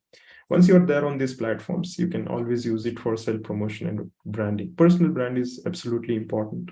And if you're not present on Google today, if you're not present on these social media platforms today, if you're not searchable online, then you don't exist for those, population that is on social media platforms. So being searchable on these platforms is absolutely important. And that is when these social media platforms can play an important role, right? And then another very important reason why for researchers specifically is, you can collaborate with anybody in this world today.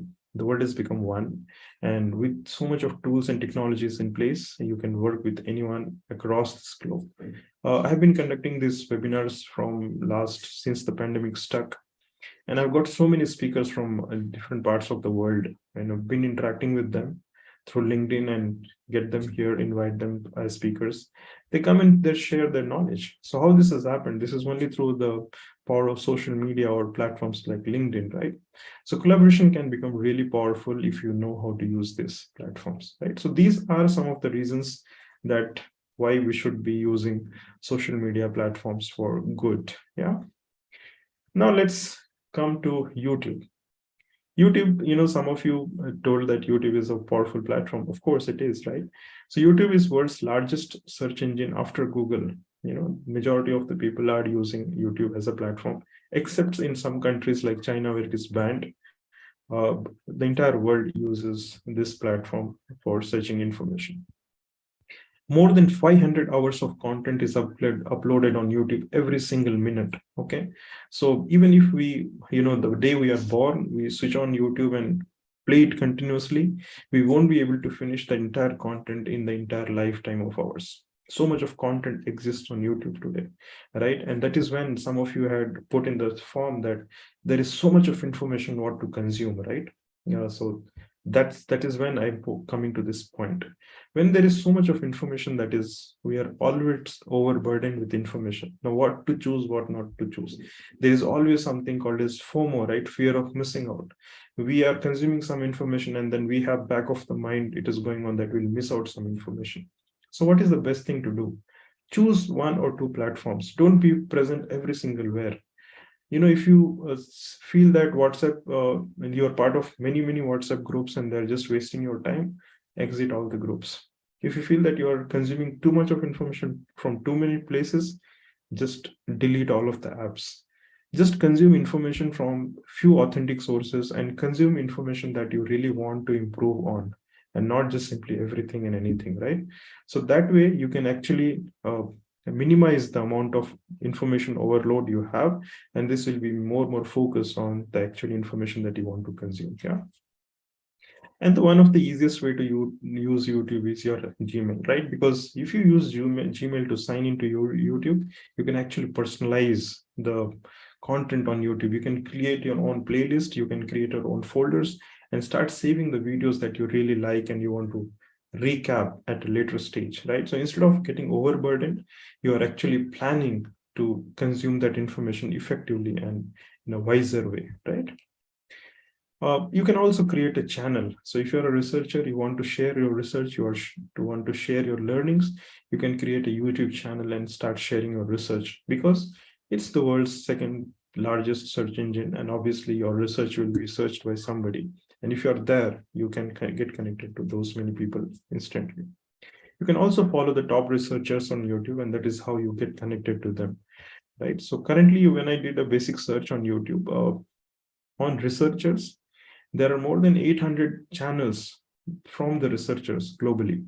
So you can be one of them, right? So more than 2000 plus videos on different research aspects are currently there on YouTube, right? So you can be one of them, and you can also start sharing and reach out to those millions of people who are looking for that information. Yeah. All right. Next, go to the LinkedIn. Of course, LinkedIn, I'll try to give a demo. LinkedIn is all about marketing, advertising, networking, and getting connected, linking, right? So that is all about LinkedIn. LinkedIn is a very beautiful platform. I ignored it for many, many years, and I started being active from 2020 on. It's a wonderful platform, right? It's the world's most trusted business platform, professional platform, right? So it's not like Facebook and Instagram. Of course, people are making it like Facebook and Instagram, but then it is way, way beyond that, those platforms. And you can use LinkedIn to connect, collaborate, and of course, inspire people. Right? You can have share a lot of inspirational journey. LinkedIn is a powerful search engine. I'll show you how you can use LinkedIn to search information at the end of the session. Okay. You can create your profile and optimize. If you don't understand these two terms, don't worry. You can go to my YouTube channel and you can search for LinkedIn, and then you can get all the information there. I've created a lot of videos. I think 4 or 5 hours of content I have created already. You can search with the hashtag Manoj in Pharm and on LinkedIn or on YouTube, and then know how to create profile, optimize it, use it for searching job and so many. I'll share some of the resources at the end of the session also with you. Yeah. So that was LinkedIn. So we covered YouTube, LinkedIn, and let's come to Twitter. Twitter is the world's largest microblogging platform at this point of time. Okay. And if you see the research sharing that happens on Twitter, it is, large amount of research is being shared on Twitter itself. I talked about COVID-19, the first research that happened, the first outbreak that happened, all of that was shared for the first time on Twitter. So that is the power. So if you want to stay ahead of your competition, you want to stay connected with those who are like-minded in your kind of research, then I think Twitter is one of the best platforms to stay connected.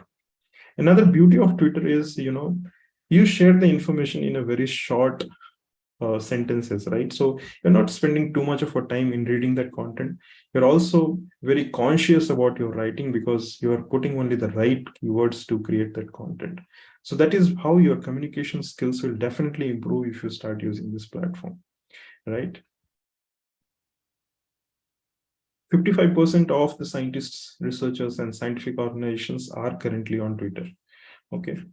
And 1 in 40 scholars, researcher is on Twitter. So it's a big number, right? So being present on Twitter is definitely useful, according to me. And this one, Wikipedia, I'm not sure if you have heard of this. Have you heard of this earlier? Type DNK if you have not. Okay. Or if you are hearing for the first time. DNK. Okay. All right. Then you will find this useful. Okay. So Wikipedia is a good platform. It's like a online tech dictionary. So especially for those who are non-technical. So for us, like we are pharmacists and management people, we are not having much knowledge about technical aspects, right? So for us, whenever we want to search on anything, instead of going to Google where you get anything and everything, you can use this platform called Wikipedia. It's a free platform. You can search the technical terms and applications, right? And it gives a very nice information and definition about that. So you learn from there. So instead of stopping you saying that no, I don't know this and I don't know this, better to go here and start learning small words. Little you can learn something today and learn something tomorrow. So today you learned, let's say, 2 words. Tomorrow you learn 2 words again, and this way at the end of 1 month you'll have so many new words, at least 60-70 new words to learn. It's a beautiful site. You can explore this for your own learnings.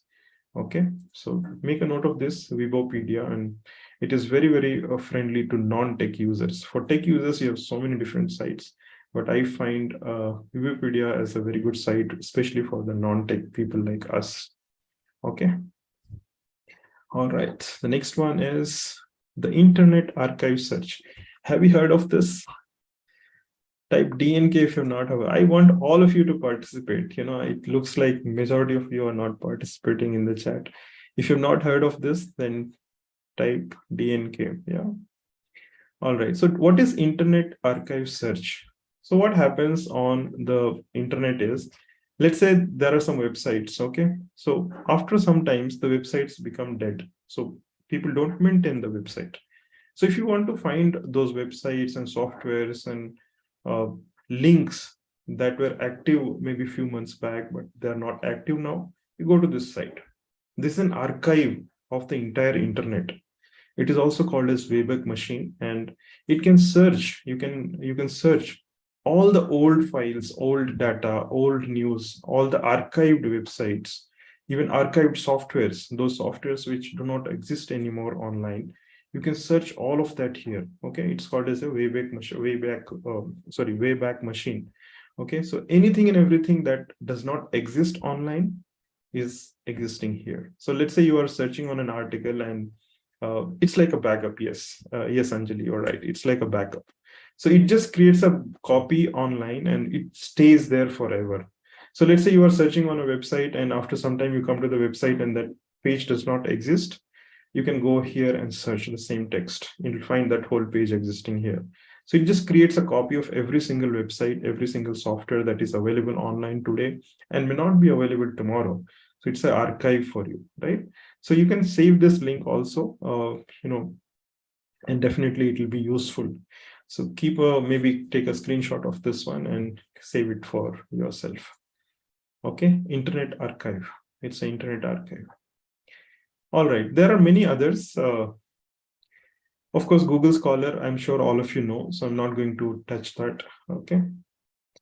Or maybe I'll just walk you through a little bit. So you need a Gmail ID to access Google Scholar. And there's the link scholar.google.com. And once you go to Google Scholar, all you have to do is go to your profile. And why it is important? Because if you want to share your research, people want to know who that researcher is, right? So if your profile is incomplete, if your profile does not have a picture, you're not visible to them. So your identity is becoming important here, right? So create an identity of yours on this platform, create a good profile picture, follow the instructions. There are a lot of instructions that they've given. Once you follow that, add your university and the institutional email ID, right?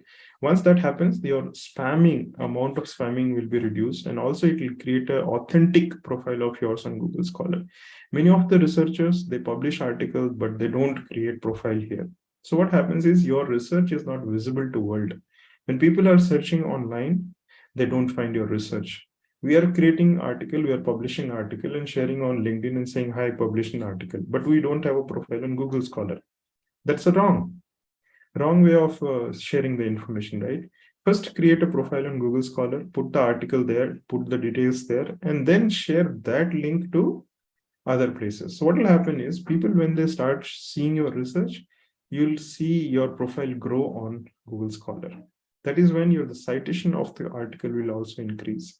If you're not present here, then the citation will not increase, then your accessibility of the article will not increase, right?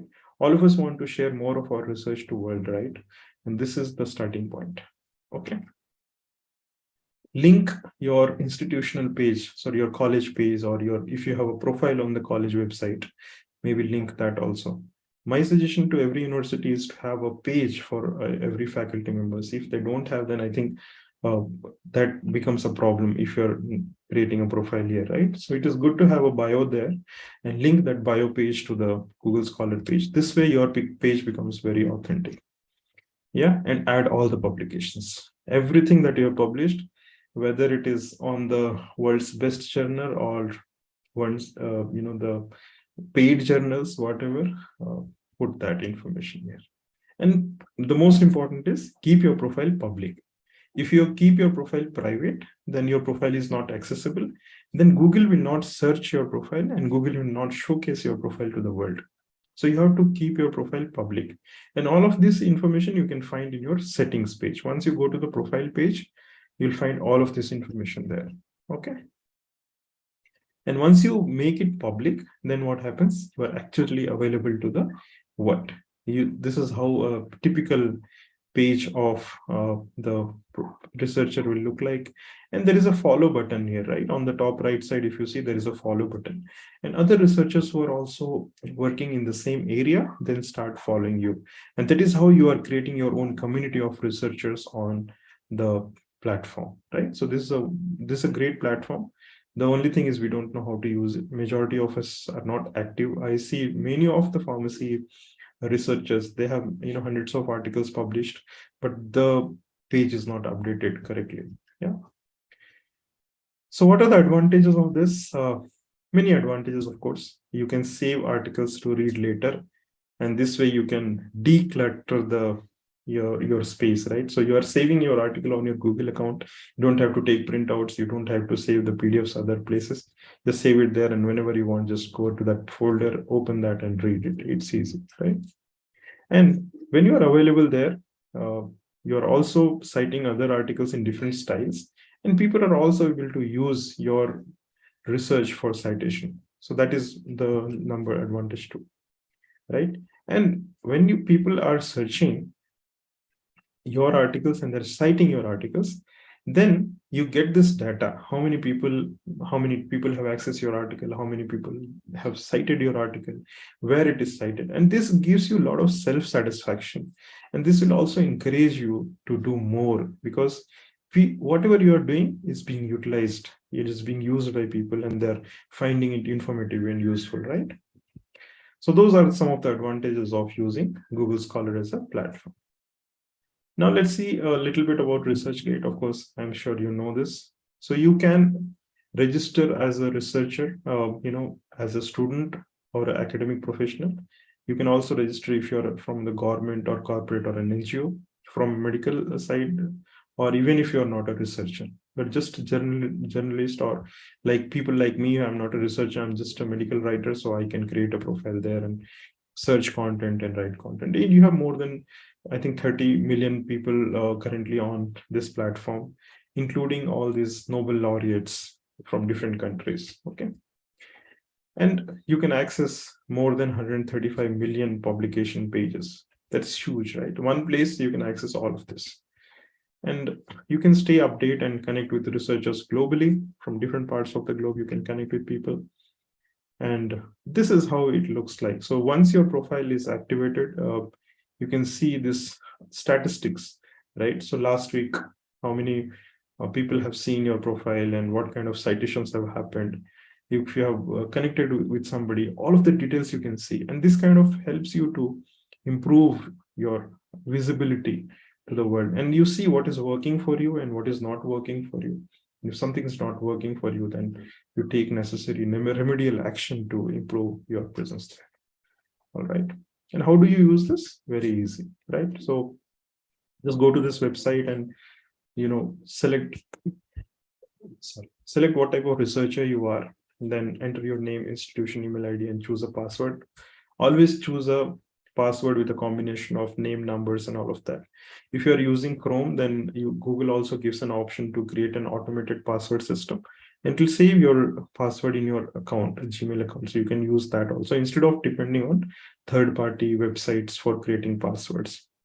Once you finish off that creation of an account, email will come to your inbox.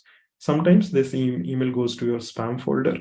So always check the spam folder to ensure that you have whitelisted that email, right? So unless you whitelist it, it will always keep coming to your spam folder, right? Once you do that, then you can create your CV and put your articles and all of that, and you start becoming active on this platform, right? So this is how you stay active on this platform. Yeah. Now the blog, last one in this series. So you can have your own paid blog, which you can have your own website on your name, and you can put whatever information you want. But when I say whatever, we're not supposed to add anything and everything there, right? It has to be always authentic information and always related to the profession that we are in, and always has to be inspirational to others, always useful to others. Okay. And you also have this free platforms. When you are creating the free ones, then you actually become a product of those platforms, right? So tomorrow suddenly the platform closes and shuts down, and you lose all your data. The advantage of being the paid user is they cannot suddenly shut down it. They'll allow you to download your data. They'll allow you to migrate the information to your own place. And then that is how you can control everything and anything in the paid systems. All right. So that was about the blog. And yeah, perfect. So how to use social media platforms? I'm sure all of you are experts there. So the only thing that all these platforms want is you have to be present on these platforms. And by being present, it does not mean that we create a username and password and just forget it there. No, we have to be active there. So every platform wants us to be active on these platforms. There are a lot of guidelines from the platform. So if you go to the help page of every platform, there is a guideline, what kind of image you can use, what kind of banners you can use, what is the bio link that you can put, what is the information that you can post.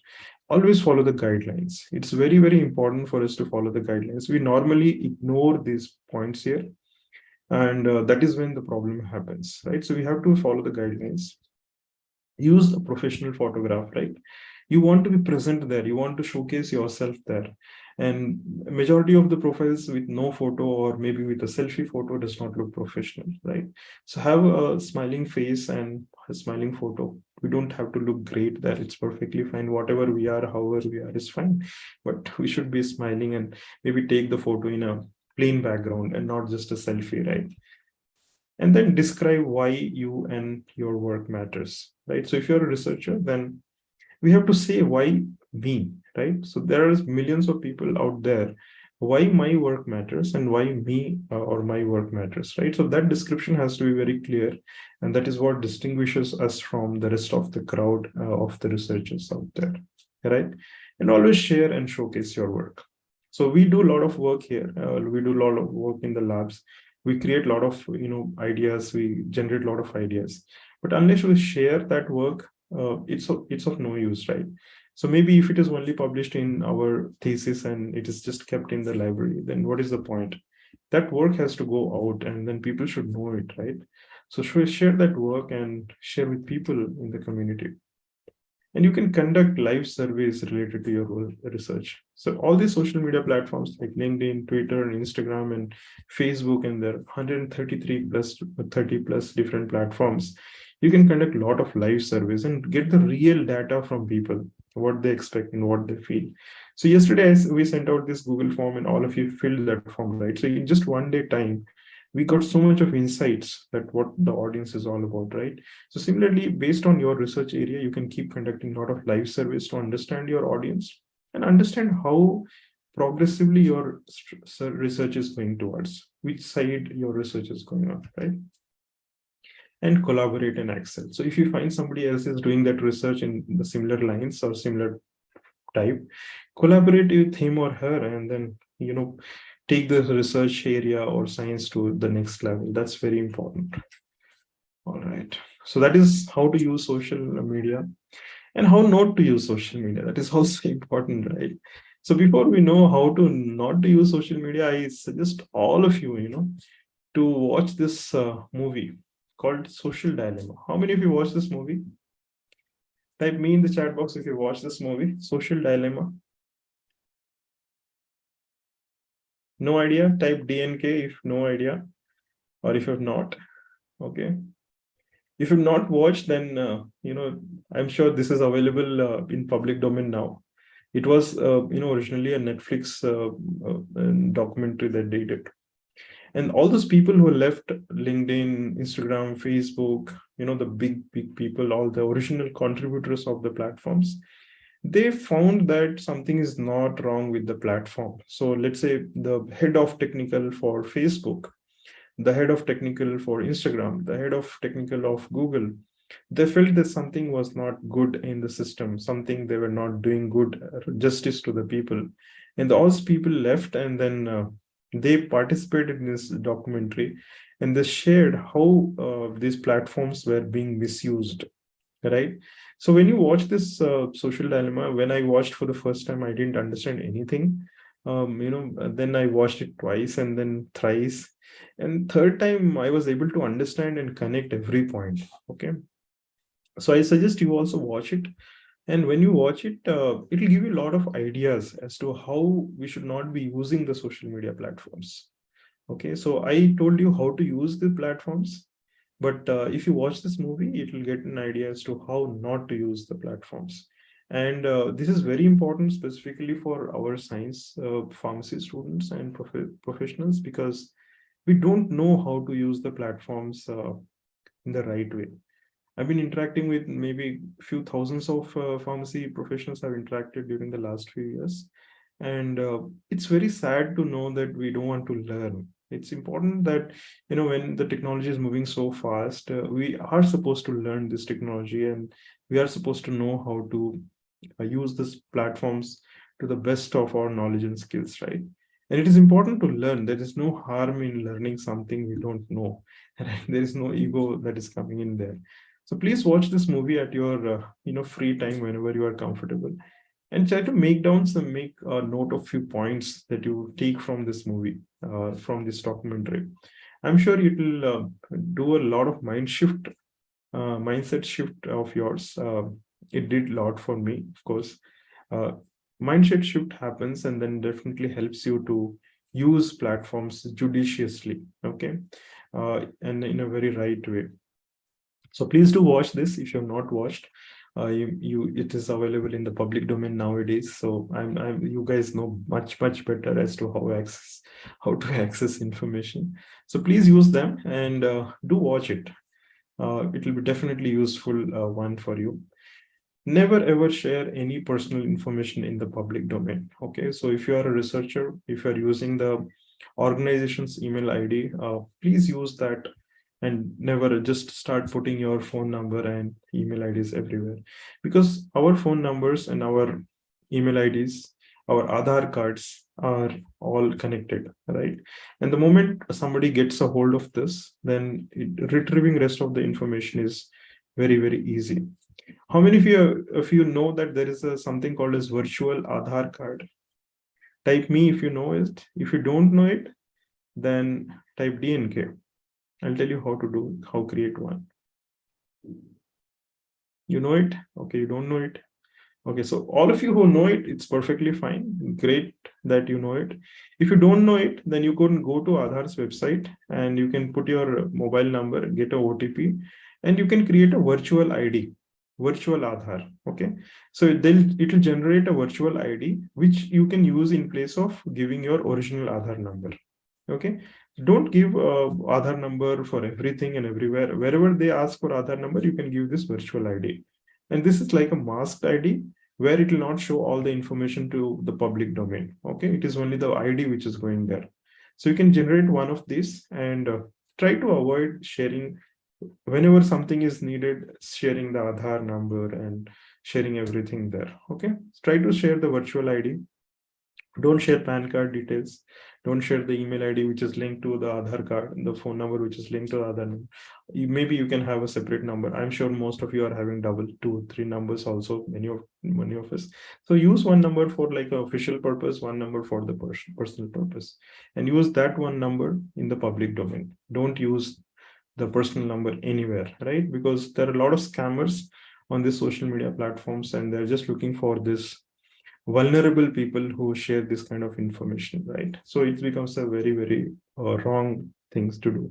Many people, they share their resume on these platforms, and in the resume, the full address, the date of birth, the phone number, the email ID, everything is written. The photo also is present, right? So please don't do that.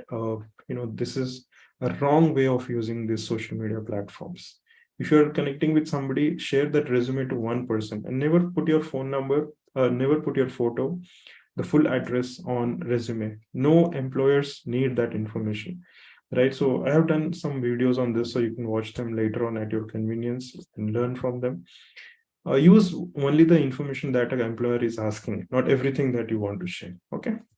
So this is how you don't need to use social media platforms, and follow something called as etiquettes, right? So we have this good behavior on which is called as etiquette.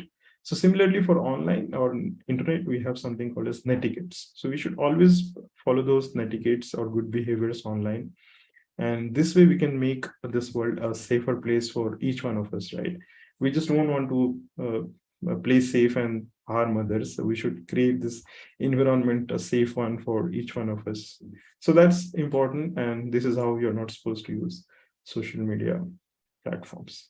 So what are some tips? So far, so good. Yes. Is it boring? Type B for boring. Anyone boring? And I stop there and then ask you what to do next. Is it okay? Are you able to get some points from this? Okay. All right. Perfect. So I'll just cover some tips for you and then we'll close. Okay. So some tips, you have to start somewhere. Okay. So let's say you are using LinkedIn, start from there and start somewhere. Okay. Spend 15-20 minutes every day in this platform, understand your audience and start sharing your information based on your research, whatever area of focus you have. Start sharing that information. Okay, be consistent. So don't be present today and after tomorrow you are not there, right? So if you're present today, then be present tomorrow, day after tomorrow, like that. So every single day you have to be present consistently, right? And use the hashtags wisely. So whatever be the area of your research, identify the top hashtags that you should use, and also one hashtag for yourself. So for me, I have created one hashtag for myself, which identifies me. So if you go and search hashtag Manoj Inform on Google, you'll see everything that I've posted so far, right? So that one hashtag will help you to identify yourself on this online world. So one hashtag for yourself and rest of your hashtags for the work that you are doing, the research work, related work that you're doing. Why hashtags are important? Because they help you to collect that information on the internet.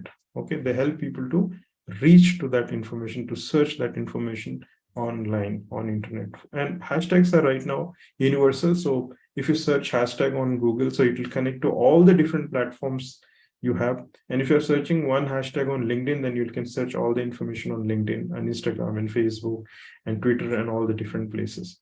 So hashtags has to be used wisely. And there are limitations with respect to the use of hashtags. So on LinkedIn, it is 3 to 9 you should use. Beyond 9, we should not use. Instagram, you can use up to 30 hashtags. On Facebook, also, you can use up to 25-30 hashtags. On Twitter, you can use only 3 hashtags. On YouTube, you should use only 3 hashtags, up to 3 hashtags. Beyond 3 hashtags, those hashtags are not counted. So first 3 hashtags are only counted. So these are some tips for all of you. And I hope this session is useful. Collaborate and share. So if you find something informative, connect with people and collaborate with them and share that information with others. Okay. Be the giver. Give something that you have and relate it to the profession, right?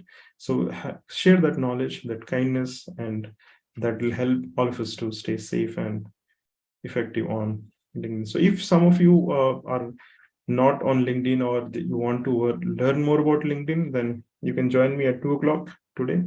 2 o'clock, we are sharing some information about how to use LinkedIn. And we'll be also sharing one case study from one of my students. So if you want, you can join there. How many of you are interested? Type I if you are interested to join that. Okay. I, if you are interested to join, maybe you can join at 2 o'clock today if you are interested. So thank you all of you who are sharing that. Thank you. Looking forward to see you there. All right. And that's it for today. Thank you so much for your patient hearing. And I hope this session was useful. Looking forward to answer some of your questions if you have, or else we can close, no problem. Okay, so specific to anything on, you can ask me anything on social media, you can ask me anything on medical writing, you can ask me anything on pharmacy careers. Don't ask me any technical questions. I'm not an expert there. So, okay. anything in this digitalization part, if you can ask, I can definitely try to answer to the best of my knowledge. So thank you so much for your time. Yeah, Damodar, over to you. You can unmute, you can talk. Thank you so much. Okay, was this useful? I would like to have some feedback from some of the participants. Can I see participants? I don't know if you are okay to switch on your videos. I don't know. If you'd like to, I'd love to. Thesis writing, I can talk about thesis writing, no problem. Hi Rajiv, good to see you. Hi Shabi Mohammed, sir, good to see you. Dr. Gandhi, good to see you. Thank you. Sai Baba, good to see you. Thank you. All right, a lot of you. Sai Baba, sir, thank you. Good to see you. Okay, Arshita, good to see you. Thank you. Tanuja NK, good to see you. Kirtana, good to see you. Wow, so many of you. Nice. Perfect. Maybe all of you can switch on the videos for some time. Let's interact. Long time, I was just seeing my face on the screen and getting bored of myself. Okay. All right, good. Yes, Damodar, over to you. Please carry on. All of you can come on screen. Let's see each other, maybe interact for some time. Good to see you, Anjali. Roma, good to see you. Arshita, good to see you. All right. Anyone wants to give a feedback? How is this was? Anyone can, if you want to unmute, please raise your virtual hand. I'll unmute, because if I give unmuting right to all of you, then maybe it will be disturbing. If you raise your virtual hand, I'll give you the option to unmute. Okay. Okay. Hey, Kirtana. Sir, I am Kirtana from Icon Pharmacy College. So it was a very good session and it's very knowledgeable. I have a question, sir. So question is there any hands-on training program available to handle social media related to research? Yes, we can do that, no problem. I can tailor. See, social media is a very vast thing. Okay, there is, I do a 3 months training on social media for entrepreneurs. So it's not easy to learn on 1-2 days. Facebook alone will take about 10 days to learn everything on Facebook. There are so many things to learn. So based on what is your requirement, if you let us know, maybe let me know, maybe we can tailor that program for you and then we can discuss that. Okay. One thing at a time, because see, there are so many things like Mendeley itself. There are in Mendeley, I can train you for maybe 10 days on how to use Mendeley alone, right? So there are so many things to learn there. And if you want to be an expert in that domain, then you have to learn a lot of things in that. And also, I don't believe in just giving a theoretical knowledge like this. I want to, all of you have to have a laptop and then we do, tasks simultaneously. So a workshop model kind of thing I want to prefer. So anyone of you are interested to learn that way, then please let me know. Maybe we can plan someday. Okay. Hope that was useful. Thank you. Yeah, so the video I'll be sharing in the group, WhatsApp group. This entire recording I'll share with you. Don't worry. Okay. Sir, there's a question. Yeah. Sir, can you suggest about CAD? What is that? CAD. Computer aided drug design. Is that one? Probably because they have missed out CAD. Okay, I'm not sure what it is. So maybe see, for CAD you need a lot of software. It's yeah. So you can have a software to design different parts of drug design. Before that, you need to understand the structure of the product that you're designing in. And then there are a lot of, even if there is one software called ChemBioDraw. In that, you can do a lot of 3D modulations. You can predict NMRs. You can, understand the molecule. You can do a 3D structuring. All of that can be done. You can do the protein mapping. You can do the protein binding of that structures. So there are a lot of them. The only thing is most of these softwares are not affordable for a regular student. If you are taking from the university or from the college, then it becomes much more easier, right? Pharmacologist, yes, I have a list of them. I'll send out to you. Okay. Don't worry about the feedback. You can give them right now, and we'll also share that link in the WhatsApp group. Okay. So Learning is more important than certifications. That's what I believe. Okay. So thank you. Anything else? Okay. So, yeah, there are a lot of tools, Arshita. So first thing is we have to understand what is the purpose of the tool, right? So let's say the purpose is designing. Okay. If you say, okay, I want a software for designing, then I can tell you, okay, these are the 5 softwares you can use for designing. If you tell me that I want to create a model or a video, then I can tell you these are 3 softwares that you can use. So you have to tell me what you want in, teaching is a vast thing, right? So teaching can be creating presentations, recording videos, creating animations, audio visuals, a podcast, a lot of things are there. Streaming, right? So what in teaching? Okay. Animations, there are a lot of softwares. You can use whiteboard animations. You can also use PowerPoint. The latest version of PowerPoint has a lot of features. You can use Canva to animate. You can use InVideo. There are so many softwares. Okay. Training and learning on medical coding. Please watch videos on my YouTube channel. We have covered most of them. There are 60 plus career opportunities related videos that includes medical writing, medical scribing, then PV you have, then we have FR&D, R&D. There are so many things. Okay. All right. Perfect. Anything else? Thank you so much, Naveen, for that feedback. No questions, Damodar? I'll take a picture with all of you, okay? With maybe smiling faces. Sir, there are a few people who have raised their hands. Shabi sir. Some of you have raised their hand. You can unmute. Okay, Kirtana, we have discussed. Okay, Arshita, Roma. Okay, go on, Roma guy. Hello, sir. I'm from Kite School of Pharmacy. Yes, ma'am. Sir, first of all, thank you, Damodar sir, and thank you, Teenat ma'am and Ahmed sir, Ahmed Khan sir, because of them only I could get to attend this particular very useful webinar. So basically, my question is, sir, nowadays people say that we need to know a lot about the pharmacokinetic softwares and all are there. So are they free to learn, or do we have to purchase them? So any particular softwares? Ma'am, depends on what you want to learn, right? So in pharmacokinetics also, there are different parameters, right? So there are softwares only to create half-life. There are only software to understand the, disintegration of the, and the passage of the drugs, right? So what is the objective that you have to identify? And so for academics stage, we don't need to have those softwares in place, not needed. Once you are in the industry, definitely most of the industries have their own software systems and will have a chance to learn them.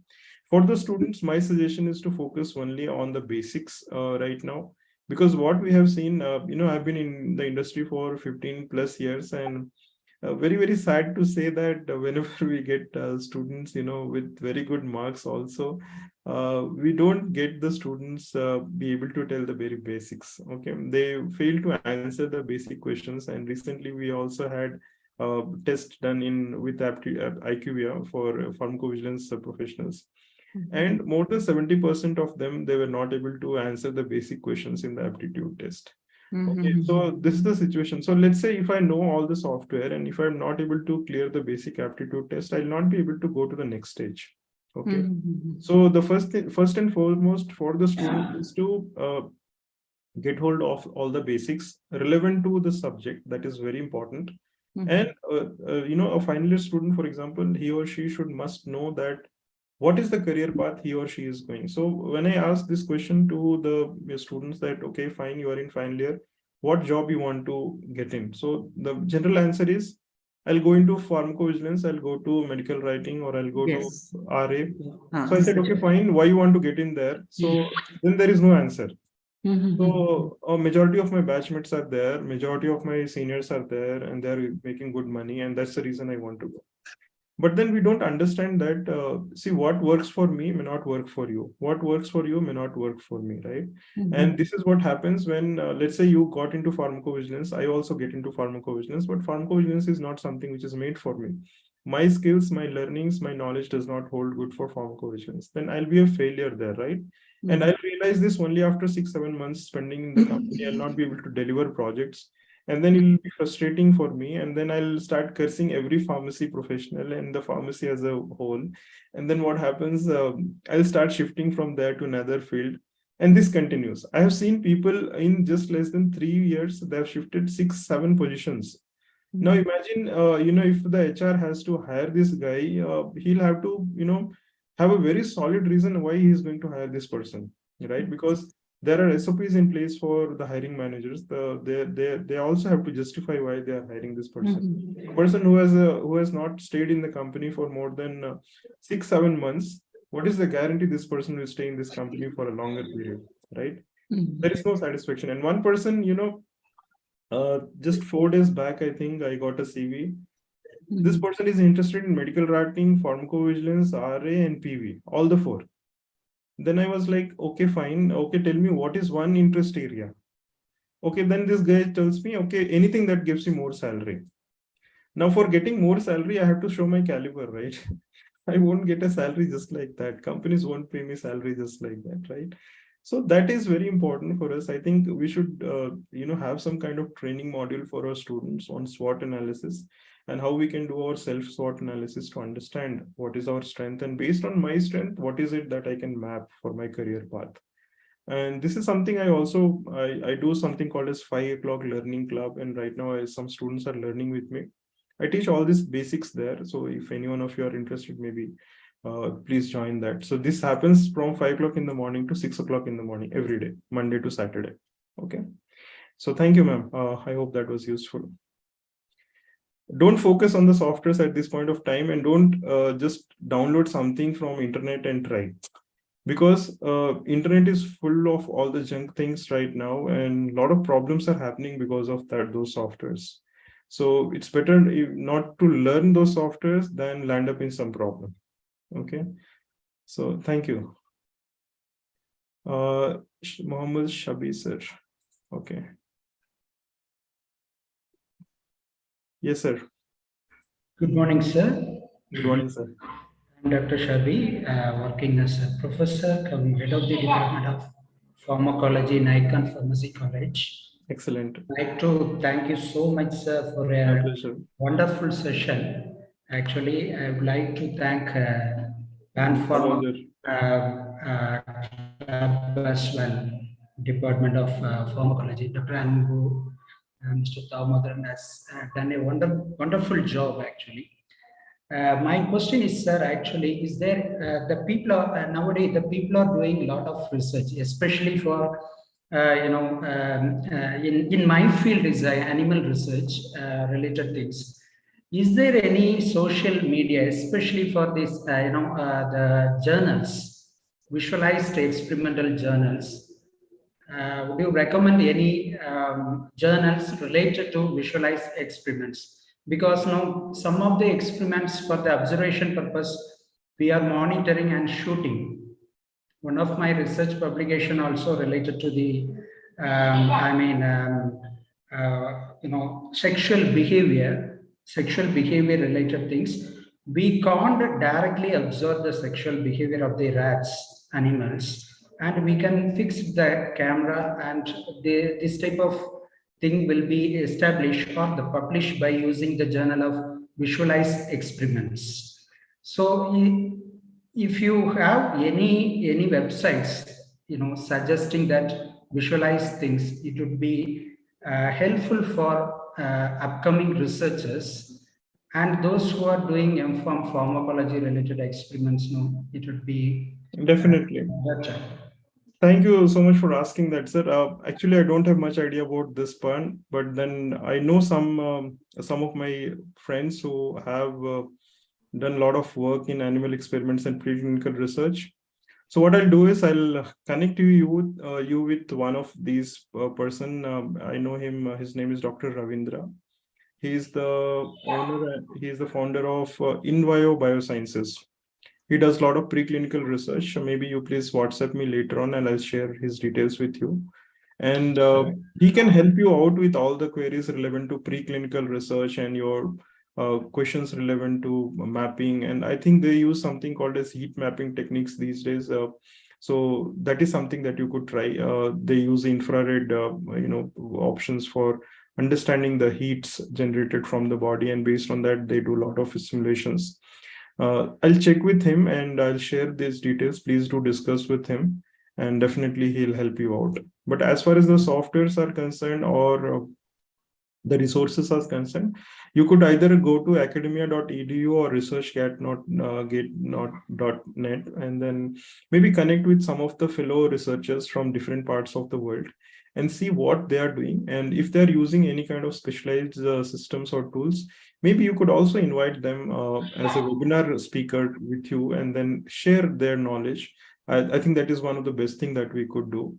And I have learned a lot of things from such speakers who have come and generously shared that knowledge, right? So if you ask for help, I think in our community it is not a problem. The only thing is we fail to ask questions, right? So just now you asked something. So since I don't know this, I'll definitely do my research and find out from somebody and connect that with you. And similarly, if you know somebody doing this, please share this with others. That what happens, there is some awareness which is created.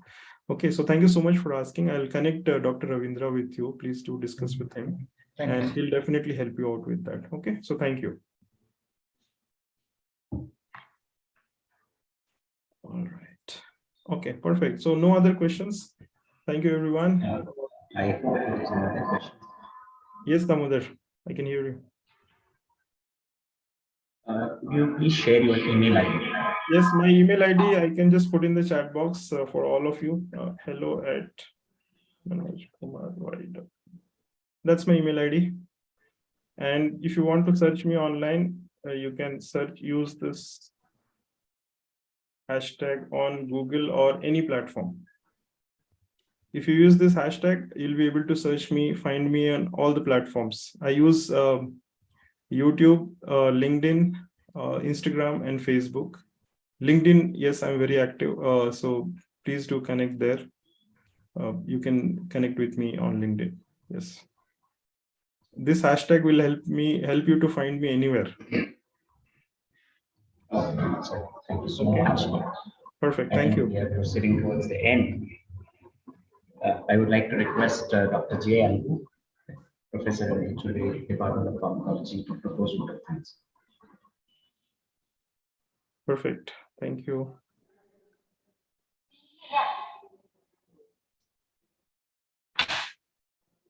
Thank you, Dr. Shabi. Thank you.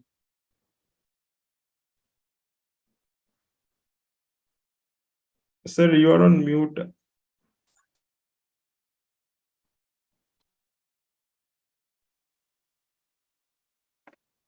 Am I audible now? Yes, sir. Loud and clear, sir. Yeah. So my dear colleagues, friends, and all participants, I think it's now we are marching towards the end of the session.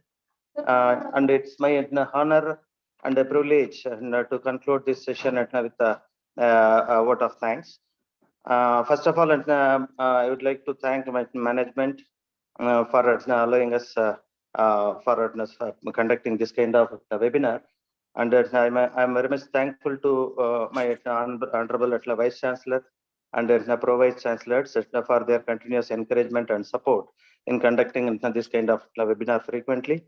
And also on behalf of all the faculty members of Department of Pharmacology, I thank our Dean Dr. S. Bharat for his all-round contribution to the Faculty of Pharmacy with his proactiveness and also available guidance.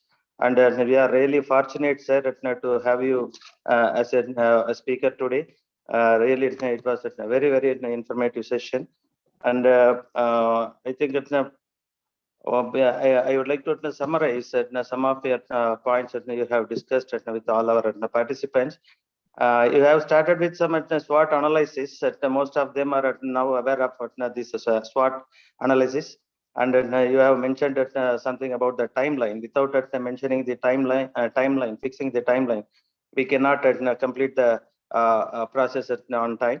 And I like that your slogan, what you have mentioned during your speech, that is get published and get noticed.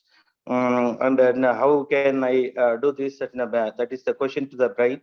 and how to share research in social media, and tools for researchers, and how to and how not to use the social media. And also you have mentioned something about the importance of writing blogs there to get payouts also. I think actually you gave some idea to generate some income for our participants. And you have explained very well about the creating our own website and overview of social media. And I was really surprised to know that more than 135 platforms are there to use for researchers especially. And also you explained in detail about this Manly platform and other the free open sources platform also.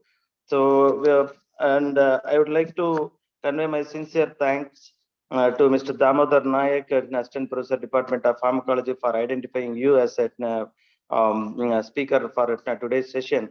Really, it was very wonderful, sir. And I thank all my department colleagues for supporting me in conducting this kind of workshop, webinar. And I profusely thank all the participants of today's webinar for their active participation in making this program a noteworthy success. With this note, thank you one and all, and meet you again with another webinar very soon. Thank you one and all. Definitely, sir. Definitely, sir. Thank you so much. It was great pleasure interacting with you, sir, and all the participants. Thank you so much, Damodar, for trust in me and inviting me. It means a lot for me. And thank you everyone for your time. It was non-stop. We discussed for 2+ hours, I think, and it was great. I hope it was a lot of takeaways for you. And in case you get stuck in any point of time, do not hesitate. Please ask, because unless you ask, you'll not get. Right, only the crying baby gets milk today, right? So all of us know this. So we don't have to cry, but then we have to at least ask. So please ask and then get the information from people. There are a lot of people who are ready to help you out. The only thing is we have to ask the right question to the right people, of course, right? And one of the most important thing is, please do not share your resume and your personal information online. That's creating a lot of issues these days, and especially a lot of ladies, they are facing a lot of problems because of this. Many issues have happened. So please never ever share this. And if you're on LinkedIn, then stay there and learn the platform first and then be active. That's very important. Don't just go and share anything and everything. So thank you so much for your time, and we'll definitely meet one more time. If you like to have anything specific on medical writing or careers in pharmacy, or maybe anything on social media or digitalization, maybe we can discuss further and we can try to understand. SWOT analysis is my favorite for pharmacy. I'm doing a lot of things for that. So let's maybe plan one session on this one also. Maybe we can do that. Okay, so thank you. So thank you so much, and definitely we'll meet one more time. If possible, all of you can switch on your videos for a few seconds. I'll just take a picture and then I'll post it on LinkedIn. Maybe you can connect there, and then definitely we'll take this discussion forward from there. So thank you so much, and I'll post this on the WhatsApp group also that we have. And don't hesitate to ask questions. There are people who are ready to help you out, and they're looking for the right questions. So if you have the right questions in mind, don't hesitate, please ask. Okay, it's very, very important for all of us to stay connected with each other. So thank you so much. I'll just take a picture of all of you. Okay, just give me a smiley. Okay. All right. So thank you so much. I just took a picture and I'll post this picture also on the group, and the video also will be shared in the group itself, so you can share with others, don't worry.